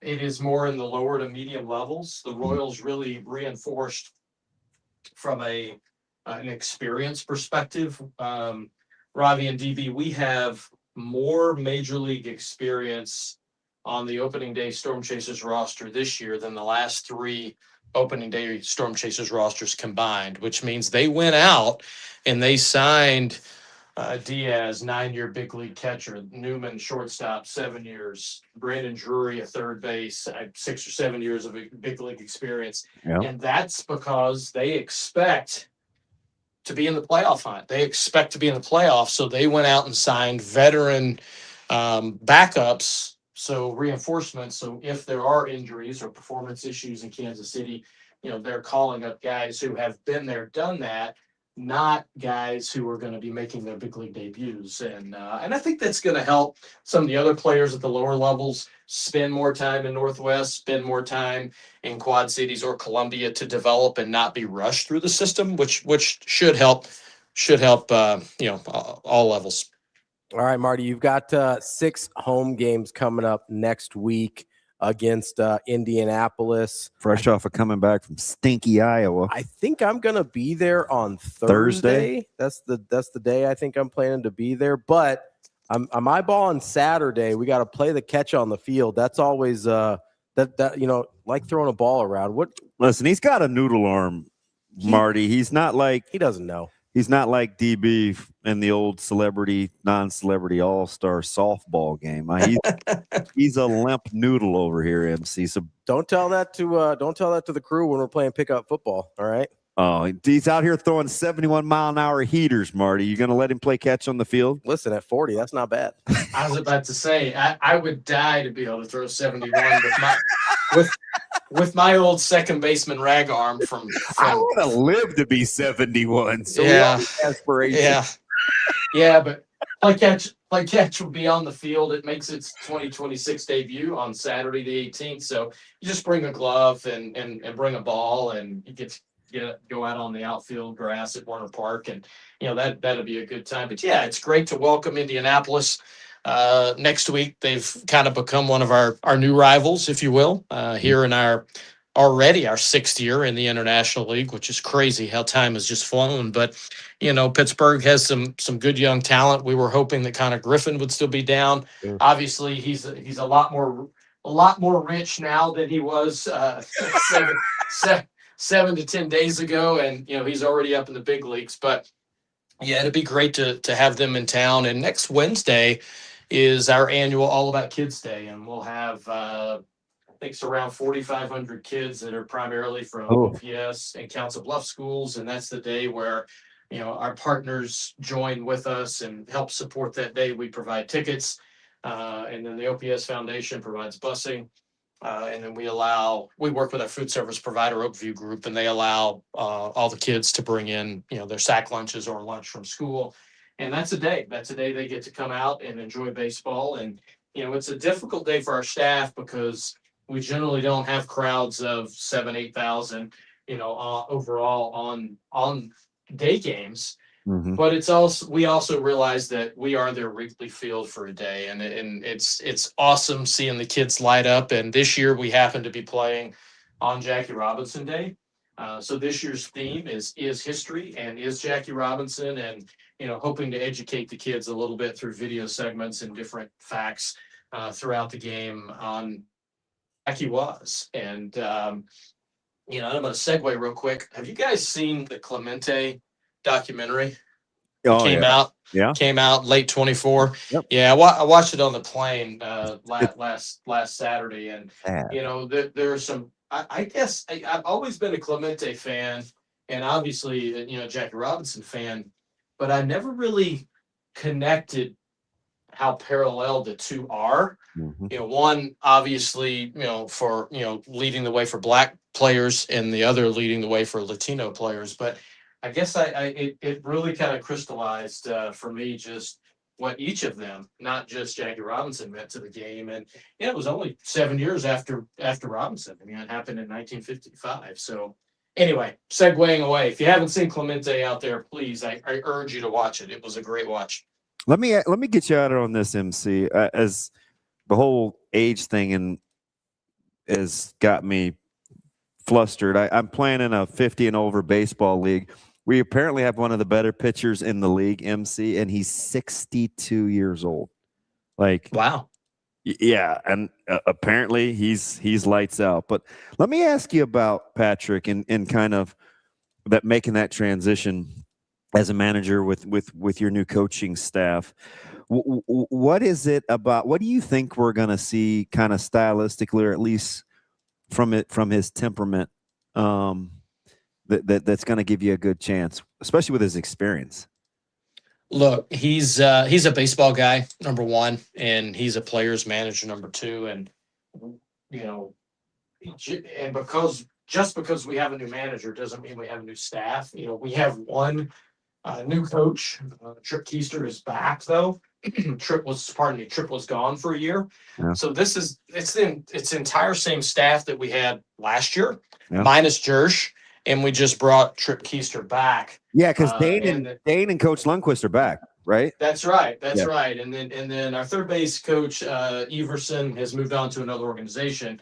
But it's the whole staff. And, you know this all coach and waiting thing is kind of, the thing at a number of different levels. And sometimes it works, sometimes it doesn't. But in baseball, I think you play so many games and you're at the ballpark so many days and you get to know people. I think it's been pretty seamless. Patrick, or Ozzy as we call him internally, Ozzy, he knows these players. This is his second year in the Royals system. Mm-hmm. And I think he just kind of slides in. I like his temperament. He understands that we have jobs to do in the front office, and part of that means community and community efforts. And he's been very supportive of that. There are a number of things that we're going to be working on differently this year, and he's been a partner in that. And then he's worked really well with our new groundskeeper, McKinnon Watson. And so, a lot of good things happening. And then this is the first year that we haven't had soccer on the field as well. So that is going to, over the season, as it warms up and as we spend more time working on the field, and some of the things we've already done with the mound and the plate and the field, it's going to give a more consistent feel, a more consistent play, which obviously is going to help both teams, not just the Storm Chasers. And that's something also that we're excited about this season as well. That's our guy, Martie Cordaro. Thanks, President and GM of your Omaha Storm Chasers. Martie, I'll see you out on Thursday. I'll see you then. And DB, don't tease me and tell me you're coming. You got to tell me when you're coming. Listen, it's a stone's throw. I've got zero excuse to not be a little more social. All right, let's do it. Before though, Martie. Let's do it. Let's do it. Thanks, MC. All right, take care, guys. I like Martie. It's different. I'm just saying, get unsolicited text. Hey, you want to come play poker? Whatever, Oh, that was their doing. They okay. wanted you. I didn't. Okay, sure. That's what that was. Fine. That's fine. Yeah. We'll be right back. We've got Mike Sautter coming up next here on Hurrdat Sports Live.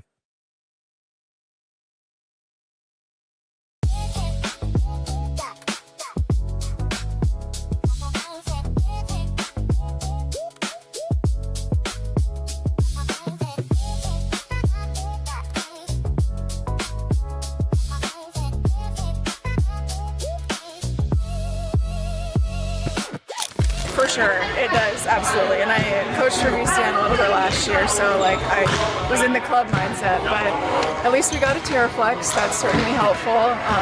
But yeah, it's been fun, and it almost feels a little more like relaxing. We still come in and we compete every day, but I don't know. It's kind of the vibes in this gym make it a little bit different. It's been fun. Yeah, we've had to kind of focus more on eating together at meals and stuff, because usually we do come to practice an hour early and just sit in the locker room and talk and hang out, but there's not really a need for that here. So we've been really just working on things outside of practice to help us grow, and spring's always a great time to build the relationships and grow the bonds. So we're finding ways, and it's different, but it's working for this team. I think it's definitely helped just having a year under our belt, and it's helped Damon too. I've talked to her about that. She definitely had just some growing pains, and we did too. It's a big change, but she's feeling a lot more comfortable too, and really coaching is hard, and I think that's really good for us.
Probably standing up off the bench during games is like the biggest change. Really, I've been fortunate in all of my time with Supernovas that I've gotten a lot of say, kind of, just with how the coaches have acknowledged me and what my role will be.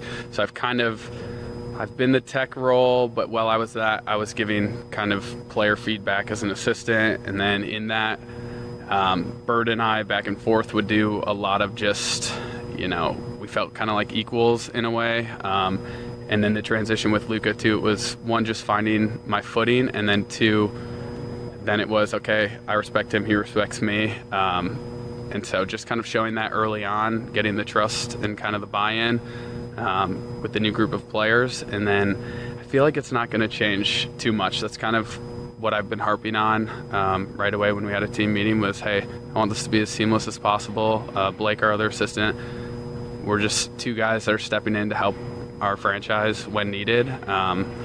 We got 6 matches guaranteed. Hopefully we'll get 2 more in postseason. We're going to do what we can for the team.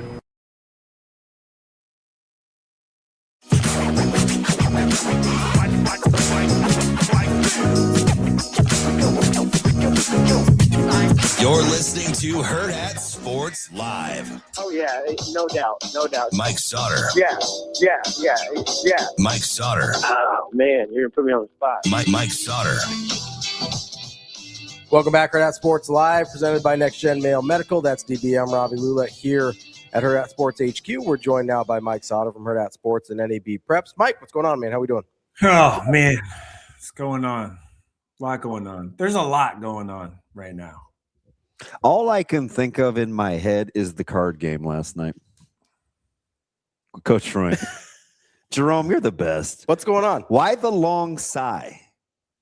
There's just a lot going on. There's a significant number of things in my world going on. Not only transfer portal, obviously, has been wrapping up my time, but then you have high school baseball cancellations and having to text people, make sure games are playing or not or whatever, and soccer games and all this stuff. So just, we got to get our people out to the right places, and we don't want them to show up if the game's not happening or delayed or moved or whatever, because there isn't like a hub, an information hub to get right. Like there isn't like any of that. Right. So, that was me yesterday a little bit, and my kids are on spring break. Can school start? When does school? They start on Monday, please. God, go back. Hey, can I'm just gonna stay with this complaining thing here for a second. Whoa. I'm not complaining. You asked why is there stuff going on? there's a lot going on. I'm telling you what's going on. I'm being honest. If people ever ask me, how are you doing? I generally tell them exactly how I'm feeling. I'm tired. I'm hungry. I'm great. I'm good.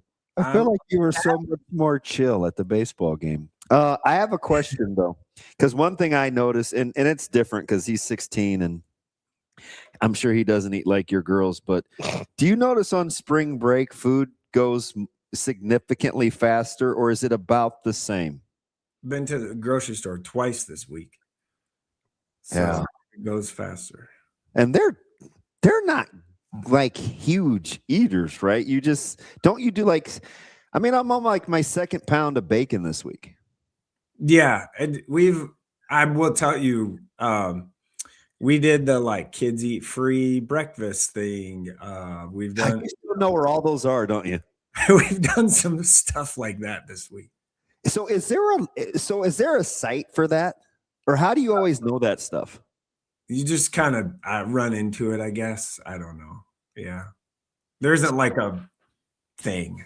So you're not on like Omaha Food Lovers for free meals, or no, I'm not on that for that. No. Mm-mm. Do you book? Do you Facebook? Yeah. I have to kind of, for work stuff. So yeah. Wait, you do? Yeah. Maybe that's why I'm not good at my job. I don't Facebook for my work. Facebook, especially for NebPreps, is one of our biggest outlets. A lot of the parents and grandparents are on there, dialed in on the kids. Oh, stuff. I get it. Your target audience. Mm-hmm. Mm-hmm. Facebook for NebPreps is really big. Oh, the more you know. I guess I should be more involved. I tend to live in a silo. You do. Yep. Much like George Orwell. It's my very own Animal Farm. Wow. I got another joke in there, but it's fine. Jerome, so how are you feeling about the portal? I actually think Nebraska could be done by this weekend. Yeah, I feel like there could be.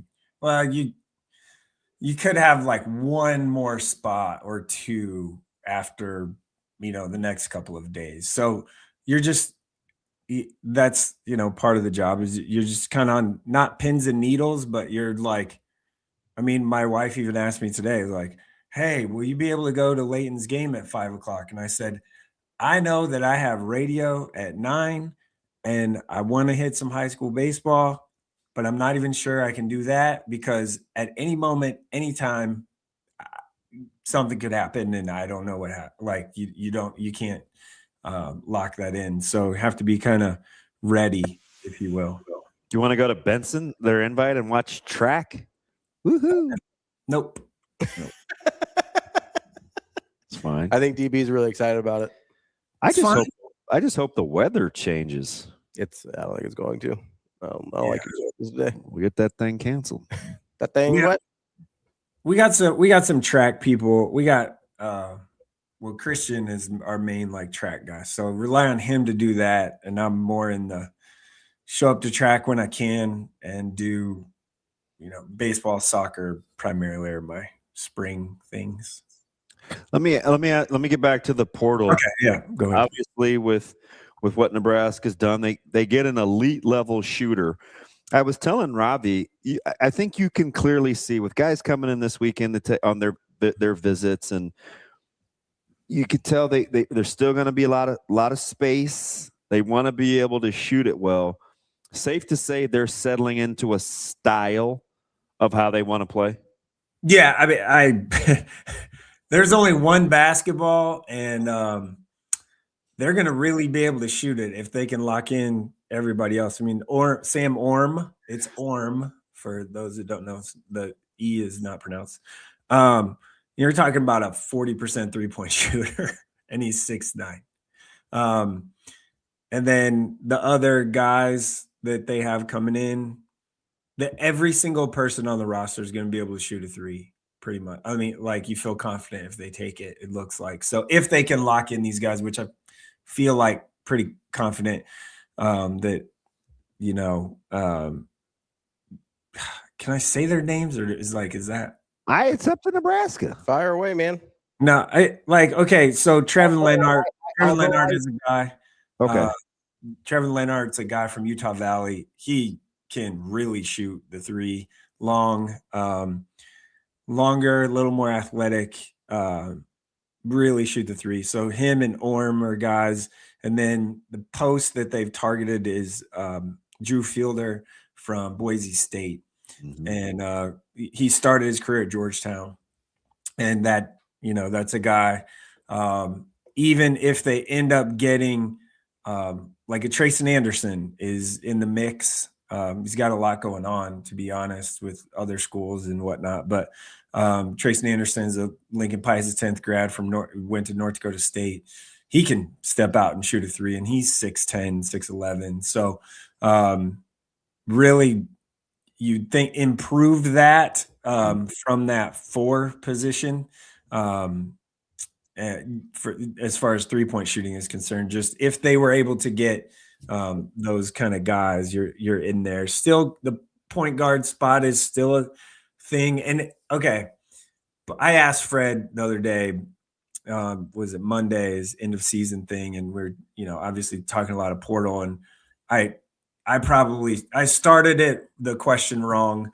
I should have just said you're initiator of the offense. That's how we need to look at Fred Hoiberg. It's not a point guard. There isn't a true point guard.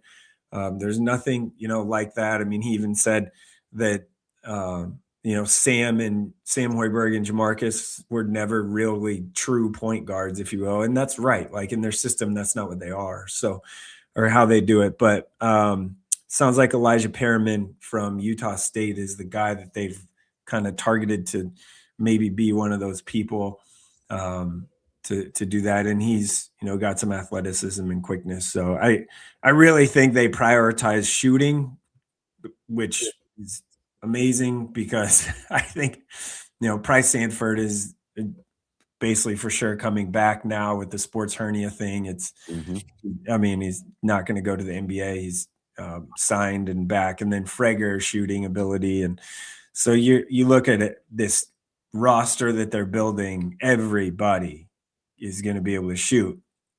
I think we forget about Esijan, don't we? Yeah, Connor Esijan's back. Like he's going to be a piece to shoot, be a shooter, and Cale Jacobson's role will be one that is kind of interesting too. I wouldn't rule out like Jacob Lanier's pretty athletic guy coming in as a freshman. Had a great high school career, and then Colin Rice is a really good shooter too. It's just a matter of if those guys physically can get there by the start of the season. So June and the off season workouts and stuff when the team gets back together are going to be huge for those two freshmen. But Colin Rice has a very high IQ, really, really good shooter. Has that guy? He's got like this elbow jumper that like he can really shoot from all over the floor. His high school team was so good. I'll be curious to see him in a different role. Right. And so you look at the roster, you really look at it, it's like they're going to be long, really long, and a lot longer than they were, and really just shoot it a ton. I mean, I was joking yesterday. I said, man, they're going to score like 120 points a game. Like they're going to try and score 120 a game or something. Like I don't, defensively, I think they'll just figure that out. Because Coach Lenzer does such a good job. So, but right now, as you look at it, if these people are, for sure going to be locked in, if they can get them all, looks pretty good to me. Like a roster looks pretty good. It's just a matter of, in the Big Ten, you don't really press. So there isn't a lot of that. It's a lot of half court defense. But again, the length is something that you look at from like I did see some stuff like, yes, Berkay left and whatever, but Sam Orm is not Berkay. They're not even close to the same player. So like people comparing the two, I get it, like same position, but they're not close. Sam Orm also was 25 of 25 on dunks last year. So that's something that is a positive because they didn't really do that last year very much. I was telling Ravi this just because we're all boys, that I was talking to you Tuesday. that Tuesday? Wednesday. And Wednesday. And I go and I said, hey, Ravi, we were talking about Berkay and the money and people kind of feeling the sentimental attachment. And I said, it wasn't just long ago we were complaining that in year one it wasn't money well spent. And I said, I didn't even think of this, but you go, yeah, I was one of those guys. And I said, that like, it was just interesting that you self-admitted, but not only that, we have to come to the realization, like, this is the cost of doing business, especially on the heels, you guys, of this, like, Dana Altman deal with what he admitted, AJ, Shane, where, I don't know, did you hear Coach Altman, Sautter? No, I want you to, Austin, do we have this clip ready? Take a listen to Coach Altman, and this is Oregon. Mike, listen to Coach Altman. Wasn't unexpected. There were three guys that we, really wanted back. Sean and KJ and Jackson, three starters. We did not pull anybody's scholarship. Everybody had their scholarship, would have been renewed. But we are working within a budget, and some guys were going to lose their NIL, and they're most of them were taking a reduction, big reduction. We just weren't good enough this year. And I made some mistakes, with evaluation and inexperience, and when our experienced guys suffered injuries, our inexperience showed, especially in a year where the Big Ten was a dominant conference.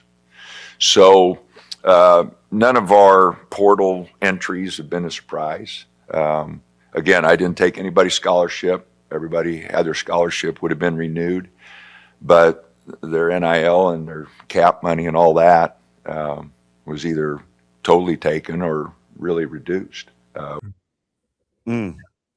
Like, I think, right? That's the best we can do, is just be like, he was pretty authentic. Super honest. Yeah.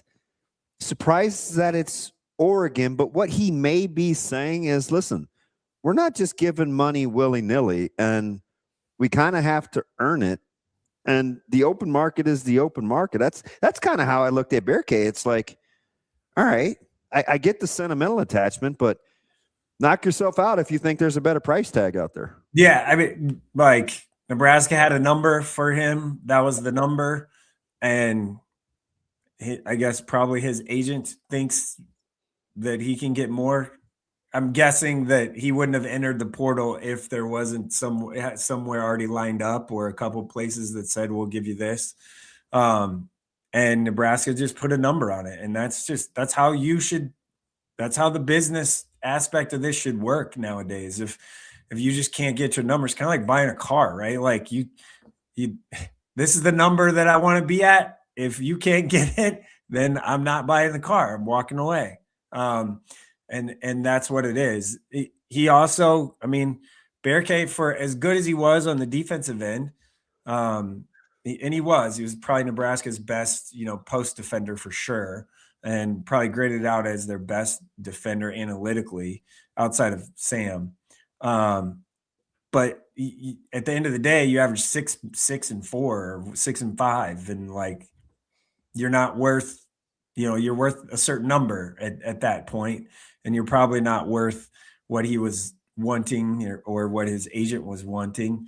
And that's the cost of doing business. I don't blame them. I mean, if you do look at, Orm is significantly better offensively than Berkay is, for sure. They're just two different players. So it's an upgrade for sure offensively at that spot.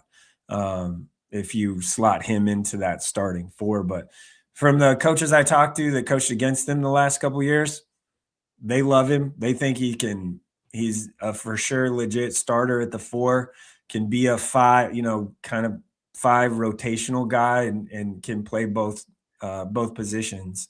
So that's what it is. But, for me on the Berkay thing that you referenced, Damon, yeah, like, I thought he wasn't living up to the number that he was getting paid 2 years ago. I really did. Like he was the main guy. Non-steal turnover rate was him. Like he was threw the ball out of bounds all the time and all that stuff. And that's just a fact. And then last year he probably played to what his number was. And that number was not going to grow by a lot, just because his role was his role. And if you want to go get more money, go get it. Like if you can, sure, more power to you. Go for it. Kind of always one of those things that take the money. Now, if we're talking like leaving Nebraska, a great situation where you kind of sort of beloved for $100,000 or $200,000, that is not worth it, in my opinion. So I do think he'll get, what he was looking for. So, and that's fine. Go for it, man. But he'll still always be like remembered here and stuff like that, and have a place here. Let me ask you a different way, since we haven't seen him fully healthy.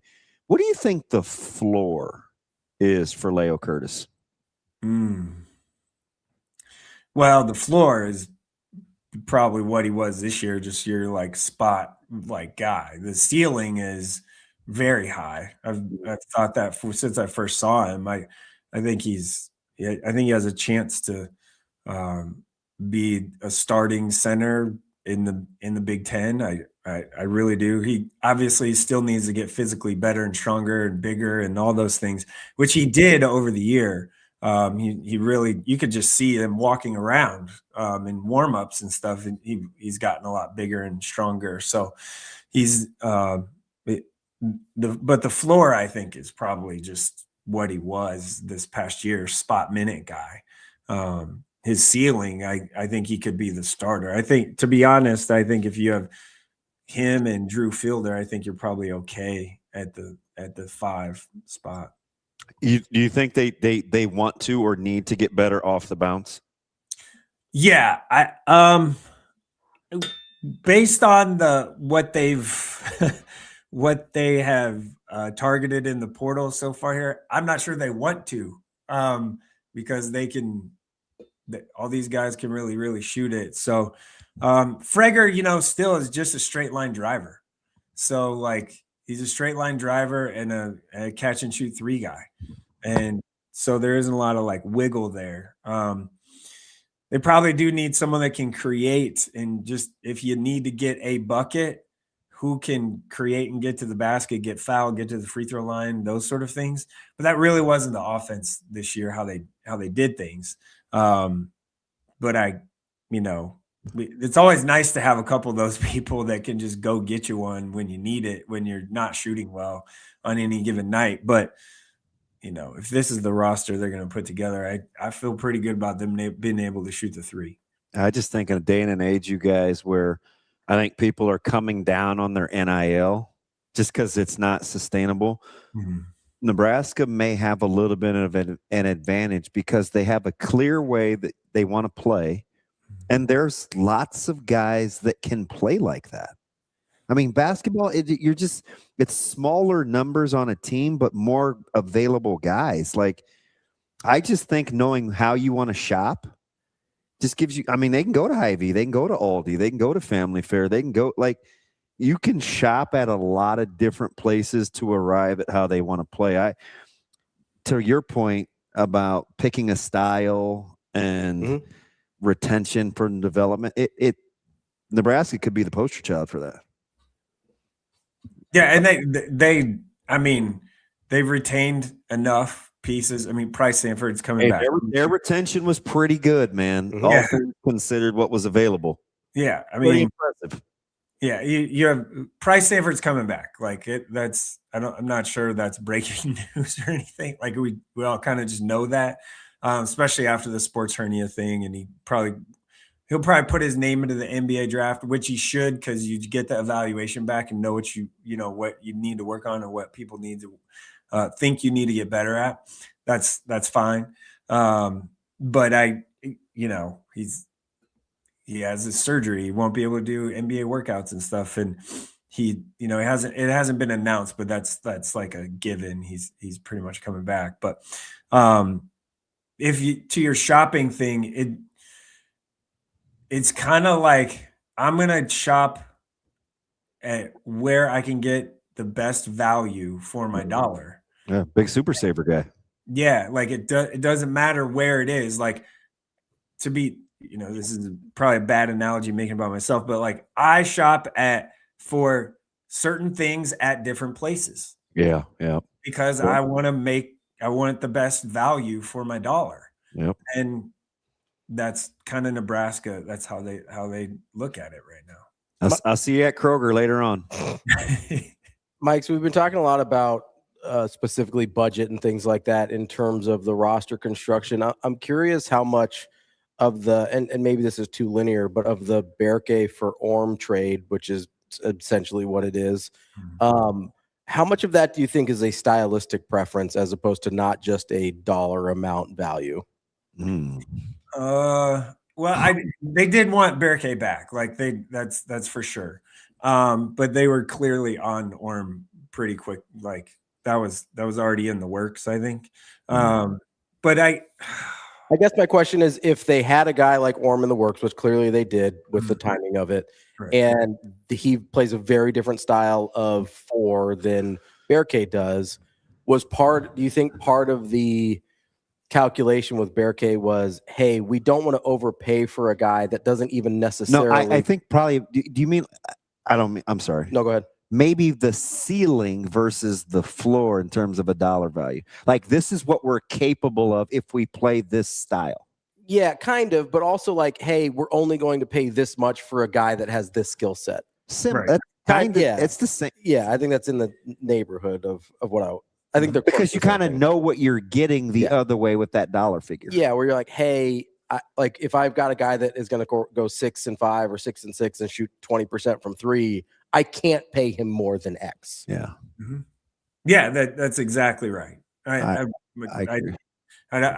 think they put a value on it. That's what it was. And Orm is a much better offensive player. Like it's not even. Yeah, that's not to detract from Berke's defensive value, which he clearly brought a lot to the table. That's why I wonder. Like, you're basically asking about what you pay for a particular style. Yes. Yeah. For a skill set that. Yeah.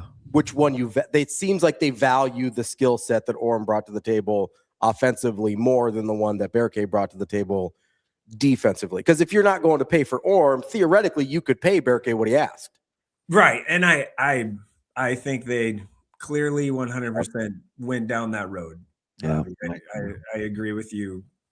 No question about that. Mike, good stuff there. Where are you going to be tonight? Pending weather? Where's the plan though?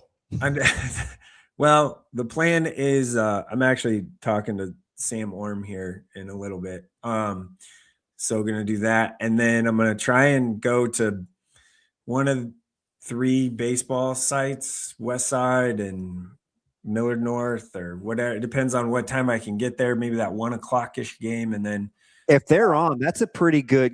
It's not the triangular. What are they calling that? It's the Frank Rhyme Millard West invite. Yes, it's an invite. Mm-hmm. That's probably where you're going to get the most bang for your buck. Because I don't want anybody to say you're a West Side honk. Because I know you were just there for the prep game. To be honest, that is the first time that I have ever been to a West Side baseball game at West Side. Yeah, you just wanted to hear all the Shockeys' names called for the coaching lineups, didn't you? There's a lot of them.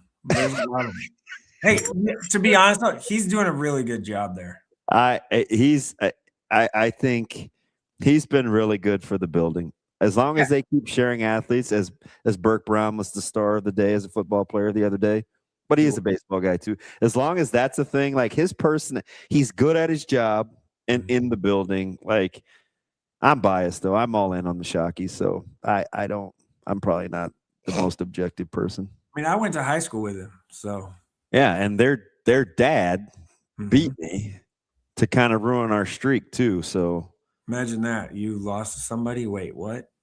Hey. Oh, I'm shocked. I'm stunned. We went into Nebraska's High School Hall of Fame together the same year. I joked with him in my speech. Oh. Hey, thank you for shaping my competitiveness by beating our head in. Yeah. All right, so real quick on this, the baseball today, the Millard West Frank Ryan invite is of the 8 teams, 6 of the 8 teams are in the top 6 of wildcard points right now in state baseball. That's how good this is. So like Lincoln East, Millard West, Lincoln Southwest, Westside, that's the top half of the bracket. Millard North, Omaha Westview, Millard South, Elkhorn South is the bottom half of the bracket. So, Millard West and East are at 10 o'clock at Westside, and Southwest versus Westside is at Westside at 12:30. And then Millard North Westview is 12:30, and Millard South, Elkhorn South is at 10 at Millard North, because they had to move it to a place that has turf because it's wet. Yeah, Millard West is gonna get it though. Next year they'll have it in the fall. All 3 Millards will have infields, turf infield baseball fields by the spring, and then they are actually working on all 3 Millard public schools, high school softball fields. They're going to be full turf before the fall. Softball season starts. So tax-paying dollars hard at work. My tax dollars. I didn't hydroplane yesterday coming back from Ames too, Mike. You'd have been proud of my driving skills. Yeah, Mike, I saw that. I saw that late all last the way night. home, so he didn't care. I got to be an idiot on the interstate, so it was fine. How long did it take you? How long does it take you to get to? How long did it take you to get to Ames or come back? Because I'm curious. 2:23 on the dot. Yeah, and I never went more than 79 miles an hour. Yeah, 79. Never went more, but remember it's 70. Yeah, you can get away with on 80 for sure. Well, 35 for sure. That's kind of scary. We've driven that so much. Mm-hmm. Like I kind of know where they're going to be, but I didn't see one cruiser. There's a pretty good chance if it's raining, they're not pulling you over. They don't want to get outside in that. Yeah. I'm just being honest. Like I've known several law enforcement officers that like you got to be doing something crazy if it's raining like that. And you know how crabby Micah is, Sautter. He was knocked the whole way home. What's he been doing? He hasn't been doing much. Guys on spring break. Track.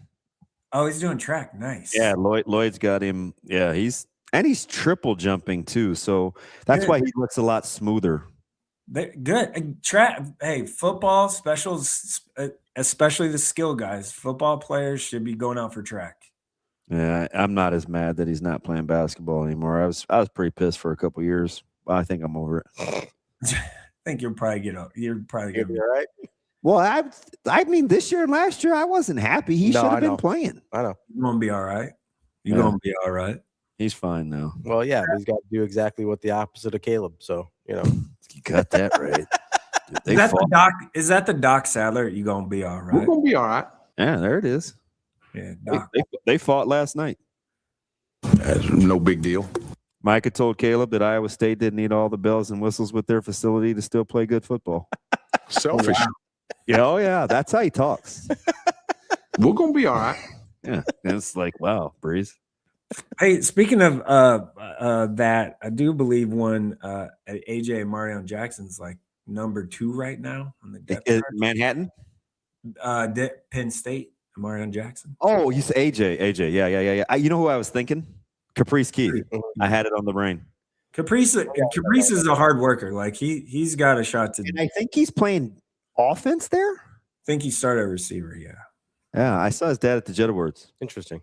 Yeah, Caprice is playing offense. Huh. Hey, listen.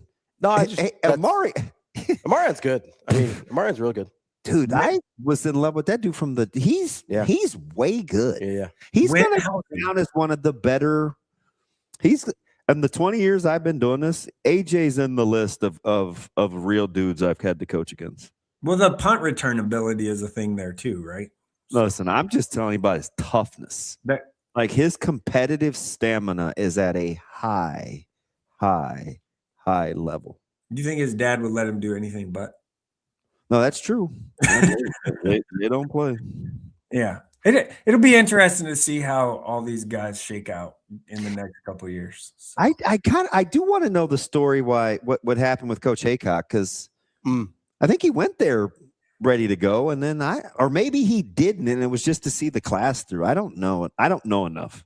Yeah, I don't know. I haven't gotten details on that part yet, but that is interesting. There you go. That's Mike Sautter, Hurrdat Sports, NebPreps. Mike, hope you enjoy the baseball today, and let's see if the portal keeps you busy. See you, Jerome. Well, the portal will keep me busy because I'm still chasing. Hey, what would you do? What would you do if you're Freitag? Oh, see, that's a good one. So, I don't know, like an Ohio State or something, maybe. Yeah, that's what. Like, he had a great year at Buffalo. Yes, he did. Yeah. Yes, he did. Great year, which is awesome. I don't know if, I would see like a maybe, I could see like an Ohio State-y something in that mix. Maybe Penn State is going to. And Bynum would definitely be familiar with Daniel. Yeah, I just wonder if like what is Penn State going to do? Because Mingo left. Hey, did you see their numbers athletically at Penn State? What do you mean? Oh, holy smokes. They a lot of sports in the red, all but 2. They lost a ton of money. Well, basketball should just play in that little on-campus thing, whatever that is. That's where they should play. Oh, in front of their hundreds of fans, they should just play there. Yeah, why wouldn't Freitag want to go there? Well, I'm just throwing out like someplace that could play in some money, whatever, stuff like that. But he'll have a lot. He'll have a lot of options. I just, Nebraska or Creighton could use a point guard. They're kicks the tires on him. I don't know what the interest level is on either side, but they inquired. Yeah, we asked Ant a couple weeks ago because he was one of the few guys I could talk to him about it. Because he just is he has that stuff readily available, and he's like, "Stay at Buffalo." Like, what do he say? Don't leave.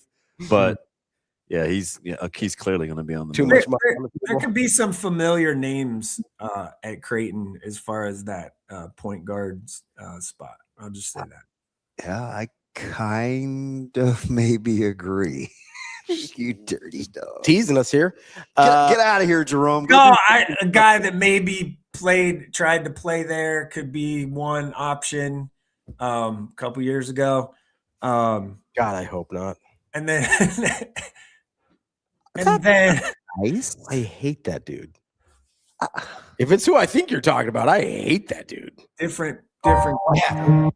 Coach, the coaching change maybe keeps that in the conversation a little bit. And then guys that maybe played in the Big Ten are maybe an option. So, all right. Well, you've ruined the rest of my day. Thank you. I'm not saying it's gonna happen because I doubt it, but they're not ruling it out. I would like to rule it out. Can we rule it out? Let's rule it out. Pass. Also, we're very aware like Jackson McAndrew and Hudson Greer are for sure back. Like everyone knows that, right? I think that's the general assumption. Yeah. That's a deal. I'll stand on that. I'll end on that. That's a for sure happening. All right, you 7-toed sloth down. 7 toes down. You're standing on business. I'm standing on business. 10 toes down. All right, buddy. All right, we'll talk to you later, Mike. See you. I love when you're over it. Krabby Ravi is the best. Well, surprise. He ruined my mood at the end there. We'll take a quick break. That's DB. I'm Ravi Lulla. We'll be right back. More Hurrdat Sports Live.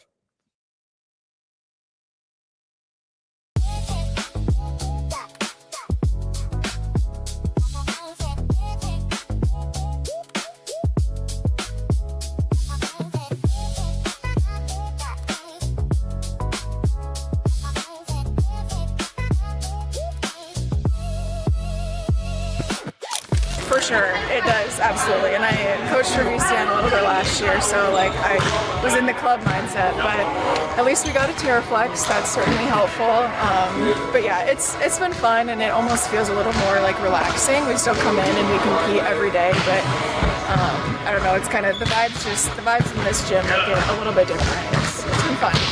Yeah, we've had to kind of focus more on like eating together at meals and stuff because usually we do come to practice like an hour early and just sit in the locker room and talk and hang out, but there's not really a need for that here. So we've been really just working on things outside of practice to help us grow, and spring's always a great time to build the relationships and grow the bonds. So we're finding ways, and it's different, but it's working for this team. I think it's definitely helped just having a year under our belt, and it's helped Jamie too. I've talked to her about that. She definitely had just like some growing pains, and we did too. It's a big change, but she's feeling a lot more comfortable too, and really coaching us hard, and I think that's really good for us.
Probably standing up off the bench during games is like the biggest change. Really, I've been fortunate in all of my time with Supernovas that I've gotten a lot of say, kind of, just with how the coaches have acknowledged me and what my role will be.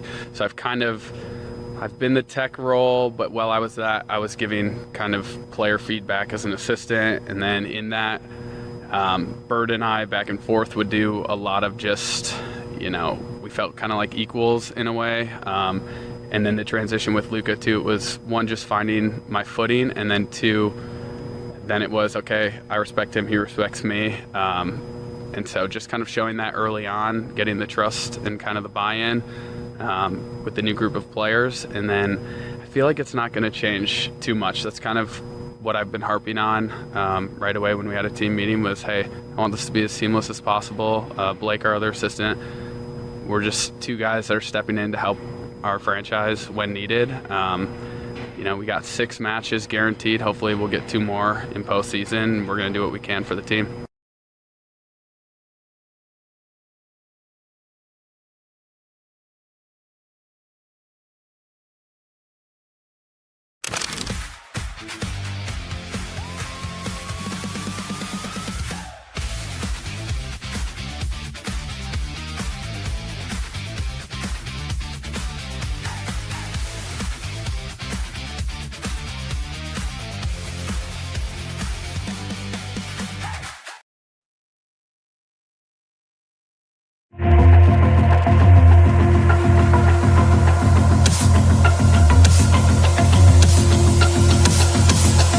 You're listening to Hurrdat Sports Live.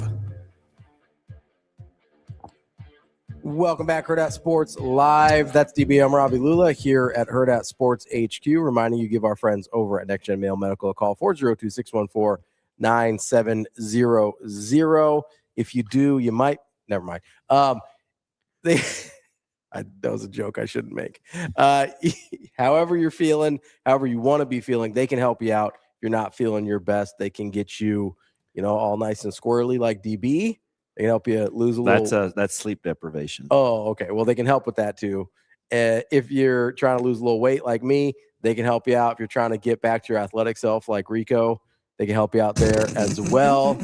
If you need recovery like Austin, because he's going to run 400 miles in a month. Austin, you should just do it how I told you. But, of course, you want to do it your way because you're hard-headed. But give our friends over at Next a call, 402-614-9700. How did you tell me to do it? You didn't give me any advice. They over flipping 80 days. But 80 days? We didn't want to do it that long. That takes what do we do? 80 days? Start today. No, I've been starting. I know, but you'd be done by June. Yeah, he's going to be done by May. Oh, I hope so. I'm a wreck right now. Hey, so I just was I could drop you off in Iowa where you need to be, and you can run the rest. Are you trying to get rid of me? No. I want you to endear yourself for a good cause, and I will since say, you are in the content creating business, it's going to create content. DB, there has to be a part of you that there's been days where you're like, I wish I could drop Austin off in the middle of nowhere and leave him. So, you know what I would have done yesterday is when I was in Ames, I would have sent you to Jethro's because I knew I wanted to be back by a certain time, so I didn't have time to stop. Yeah. Like Micah literally ate, not as good gas station food, but he ate gas station food. Yeah. I would have had you run to Jethro's, wait and get the order, and then run back. So he would have been ready by the time we were leaving. What kind of good gas station food was it? Was it like Buc-ee's? So they made it fresh. It was out of like a Phillips. I don't know what the market inside is though, but he got, I don't know. He got like 3 different sandwiches.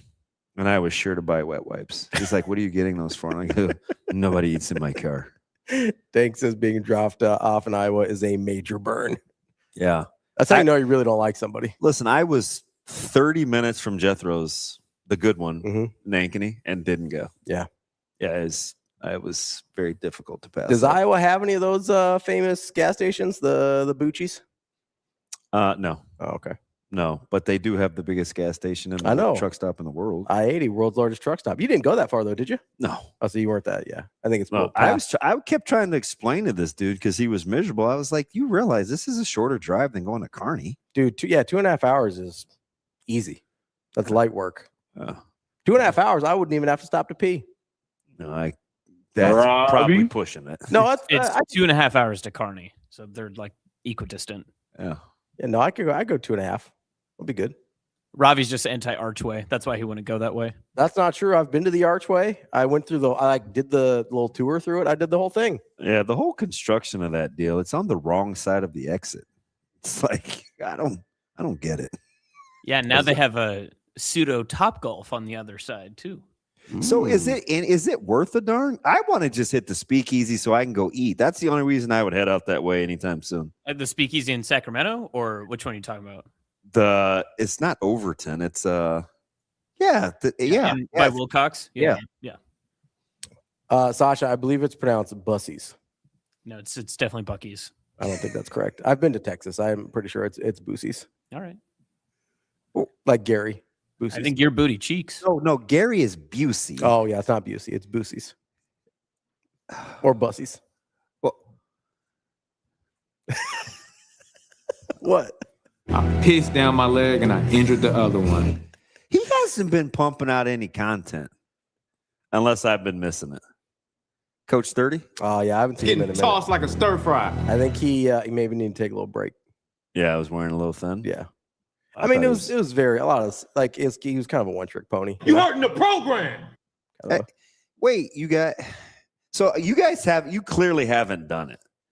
I'm asking they're on me about the two drag. You know, Sadie's got jokes, but that's my boy, so he gets off. So I tried to explain this in the Discord. I think what you're saying is because I don't. You're a rational person. For the most part. For the most part. I think you understand that no human being has physically ever run 30 miles per hour, correct? Yes. What you're saying is if you are already running full speed, that it would appear that you're basically even with the car for 2 driveway lengths. Yes. Which is, I don't know if it's accurate, but it's feasible at least. No one's running 30 miles an hour. I framed this like 17,000 times. You guys wouldn't let me off the hook. I acted like I just was saying I could start here at the standstill, get in the blocks, and get up to 30 miles an hour. That was never my assertion. The way you were saying it initially kind of made it seem like you thought you could run 30 miles an hour. And I'm telling you, if you're driving 20 mile an hour, through your neighborhood. I believe you could do it for 20. I do. I'm keeping up for 2 driveways. I believe at 20 miles an hour, if you're already at top speed, I think you could keep up with 20 miles an hour for 2 driveways, even if you're not physically running 20 miles an hour. Although I do think that's much closer. Now, keep in mind, I've been stretching for 3 weeks in anticipation for Sunday because if I hurt my Achilles, I'm going to be mad. Oh, yeah. I think we were talking, and I'm actually it's official. I'm playing outfield. We were talking about this in the Discord. I thought you could still get up because I know you you stay pretty active. I do. I think you could still get up. My guess was 18. Yeah, I could do miles an hour. I could do it. Like I think you could do that. Yeah, I could run a 4.7 something tomorrow. Yeah, which I think 18 is pretty close to that in that neighborhood. Yeah. I was trying to give you some credit, but I was like, I don't think he actually thinks he can run 30. I think initially when you framed it, it maybe was framed poorly. Although I will say that my knee never healed. Really? From when I bust my bunda last year in the rain. Yeah. Yeah. It could be a problem. I don't think so, but I've been, I'm just doing these drills and it's tender. I would say I told him that you work out with the team quite a bit. Like you do a lot you're pretty active. It's tender. I think most people anywhere above like 30 running 15 miles an hour would be a stretch, but I think you could get to 18 for sure. Yeah. I'm confident. Everybody. No, it's Bucce's. Kobe, you don't think so? Brandon knows. See? No, I know. He's dead serious. He used caps like Kobe. Yeah. Brandon knows it's Bucce's. Kobe, gotta get that. On Sunday, I would run sub 4.8. Gotta go get that. That pulled pork and that roast beef from Bucce's. That's not even fast. Like Jay Saudi wants you to put it on the Patreon. We could probably make that happen. What? 4.8? Yeah. Oh yeah. Sub 4.8. Yeah. I don't. We'll wait till it's warm out, but we'll. There's zero panic. We'll put it on the Patreon. I'll hand time that thing. Sub 4.8. Yeah. Okay. I'll be honest. I'd be happy if I ran a sub 6, but we're a Division I and NFL running back. How far do you have to run to get up to that speed? Well, it's 40 duration. Dash It's is not 40 yards. Yeah, it's just. Could I? Yeah. Get up there. Gotcha. Okay. Yeah. That's very disappointing. He said, "F no." That's not even. Just not a nice person. I can't put him in my. I can't. I don't know if he can be in our front office. Morale would be bad. Morale would be bad at our team. Kobe, we got to get the 9 wins. F no, you can't get. We ain't getting to no 9 wins. Have you seen our roster? Kobe, I'm gonna need you to be a little more encouraging. I think you guys. Hell no. I think you guys are dramatically underestimating how active DB is. Like he does. Like I've seen you in warm-ups with the football team, like going through drills and stuff. Yeah. Like it's fine. We don't have to. Like most people much younger, like my age or even Austin, like Austin trying to do that. No offense, Austin, would like get torn up. Yeah. I think people. Like wait, hold on. What do you mean by that? I think people. You would hurt Sunday yourself. if we play will be pleasantly surprised. Yes. What are we talking about? Like if you're going like he's going through like D-back drills with his guys, and he's going like he's doing like return stuff with his special teams guys. Like I think most people of any age would hurt themselves doing what he does just pregame, and I know he does more aggressive stuff during the week. I think I would hurt myself. I think Rico would definitely hurt himself. Yes. He hurts himself playing kickball with the company. Absolutely not. How dare you? Rico still has a scar from falling at kickball. So Rico like almost tore his Achilles racing children at the College World Series. First off, I didn't almost tear my Achilles. Shot in a button-down shirt. There was nothing that oozed athleticism. I am still an athlete. Watch yourself. I think Rico's a good athlete, but I think he's very injury prone. Like I think his current state of fitness is actually like I think his current state of athleticism outpaces his current state of fitness. So like his body is capable of doing things, but it is not capable of not hurting itself while doing those things. Yeah. Did you weren't at the spring game last year, were you? Not the whatever. Did you see me catch the first punt? I think somebody showed me a video of it. Yeah, I'm not special now. I listen. I've been defending you in this because I'm a very good friend. Why is my friend Kobe so negative? I think he's just skeptic by nature. Yeah, I think he's skeptical. of claims that people make. Huh. He says Scott. Scott, no, I don't know if I can hit, but I can move okay. When's the last time you like took like BP? Monday. I mean, before you started prepping for this. So I let Westside.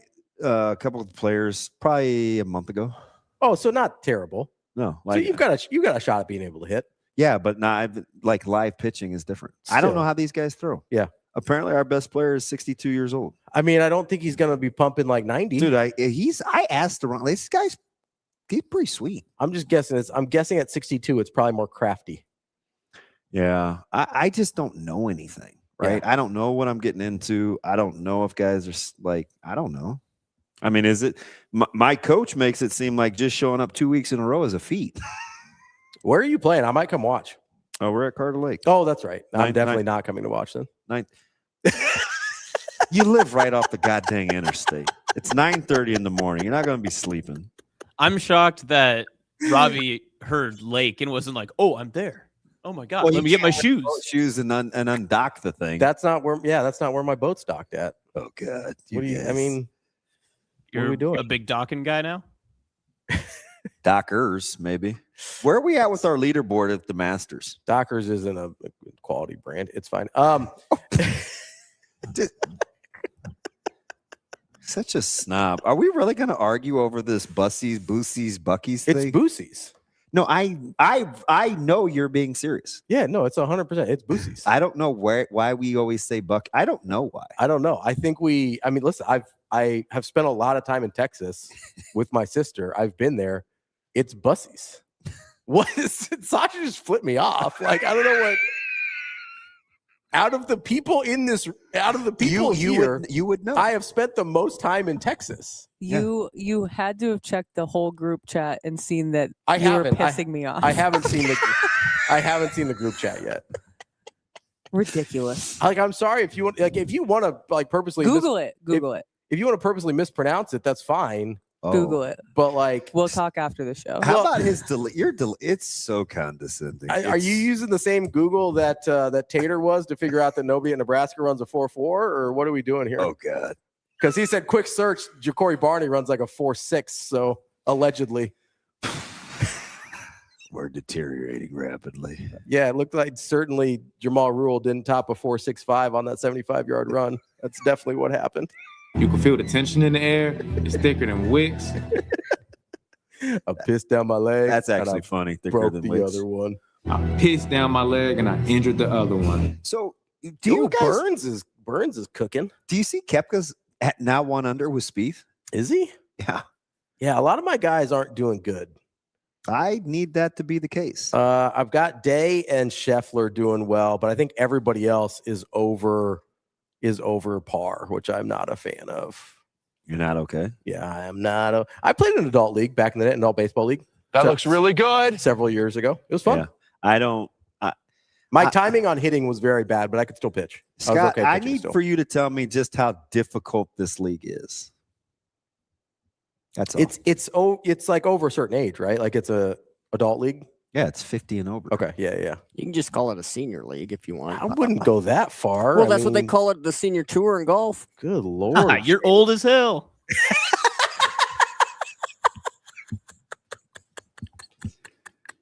There's nothing wrong with it. It depends on how sharp the break is, Scott. I'm not gonna sit here and I'm very realistic when it comes to hitting.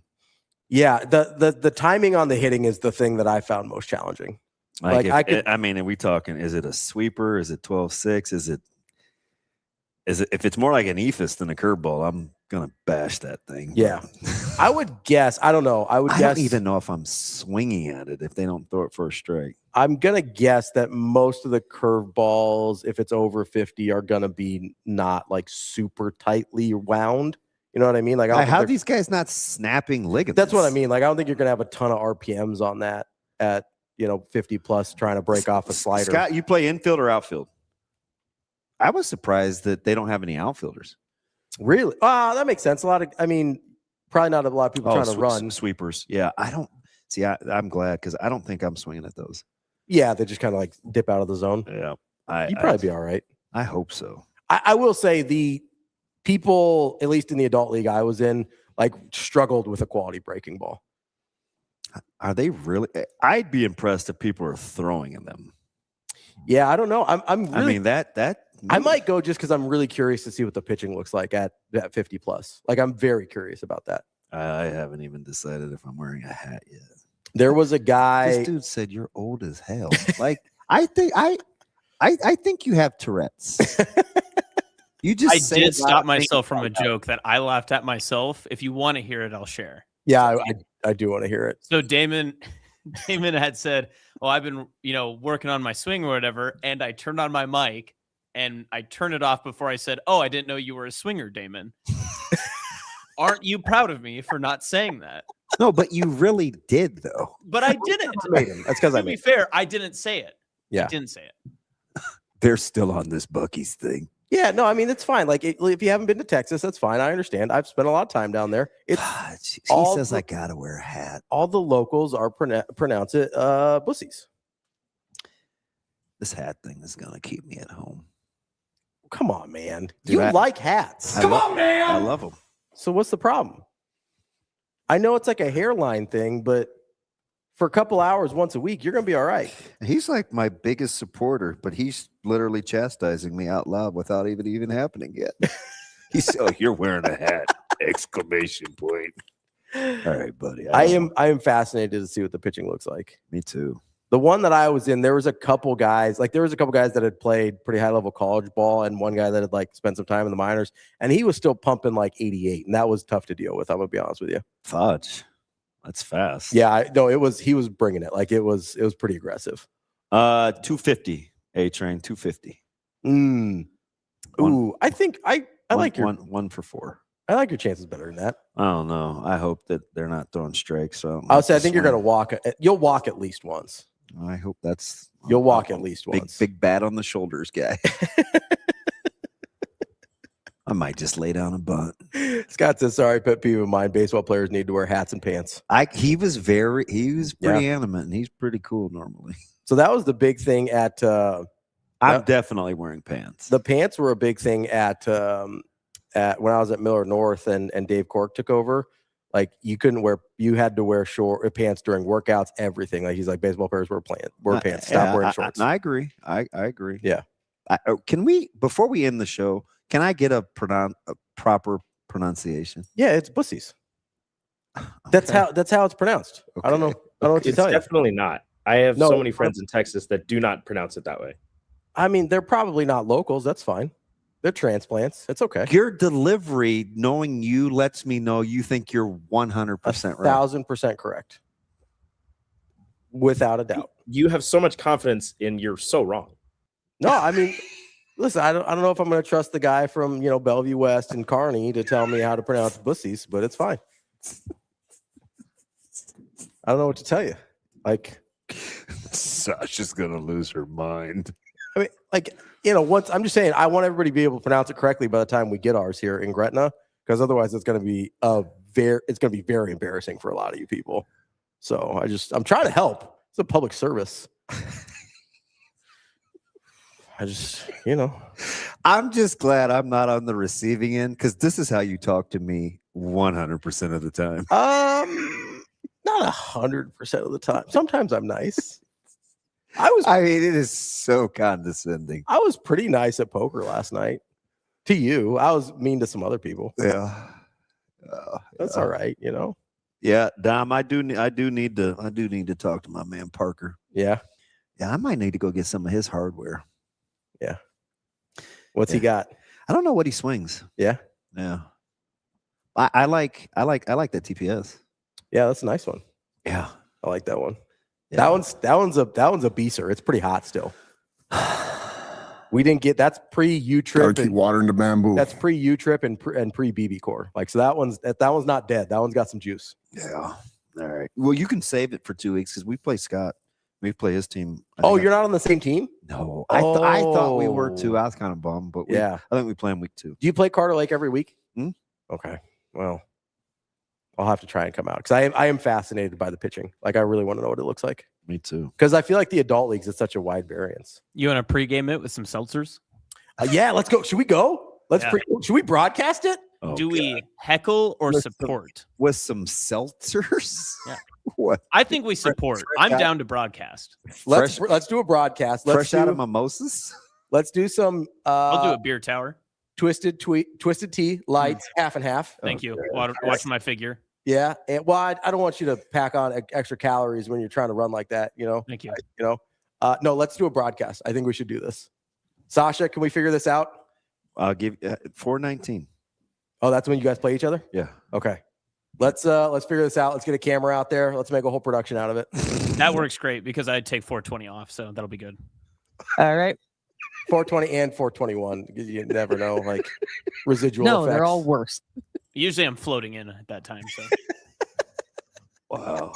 This is Oh, we should distribute it directly to the Patreon. That should be a fun little gift for them. Broadcast of DB's baseball game. No, not saying anything one way or another. I think it'll be great.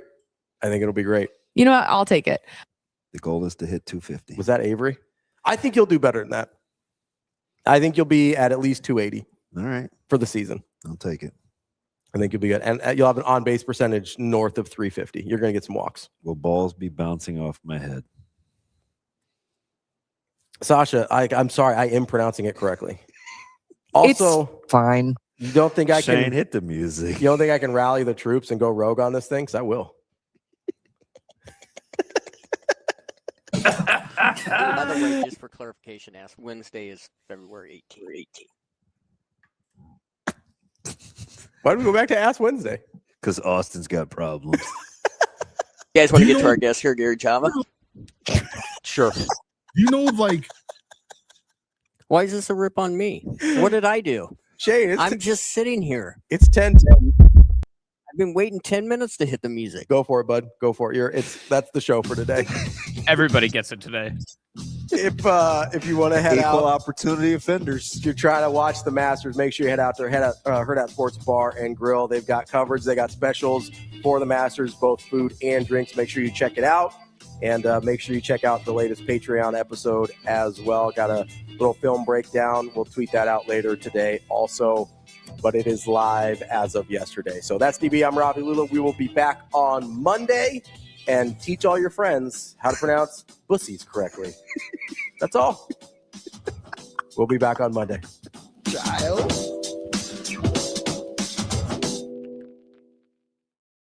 See you. Have a good day. Love you.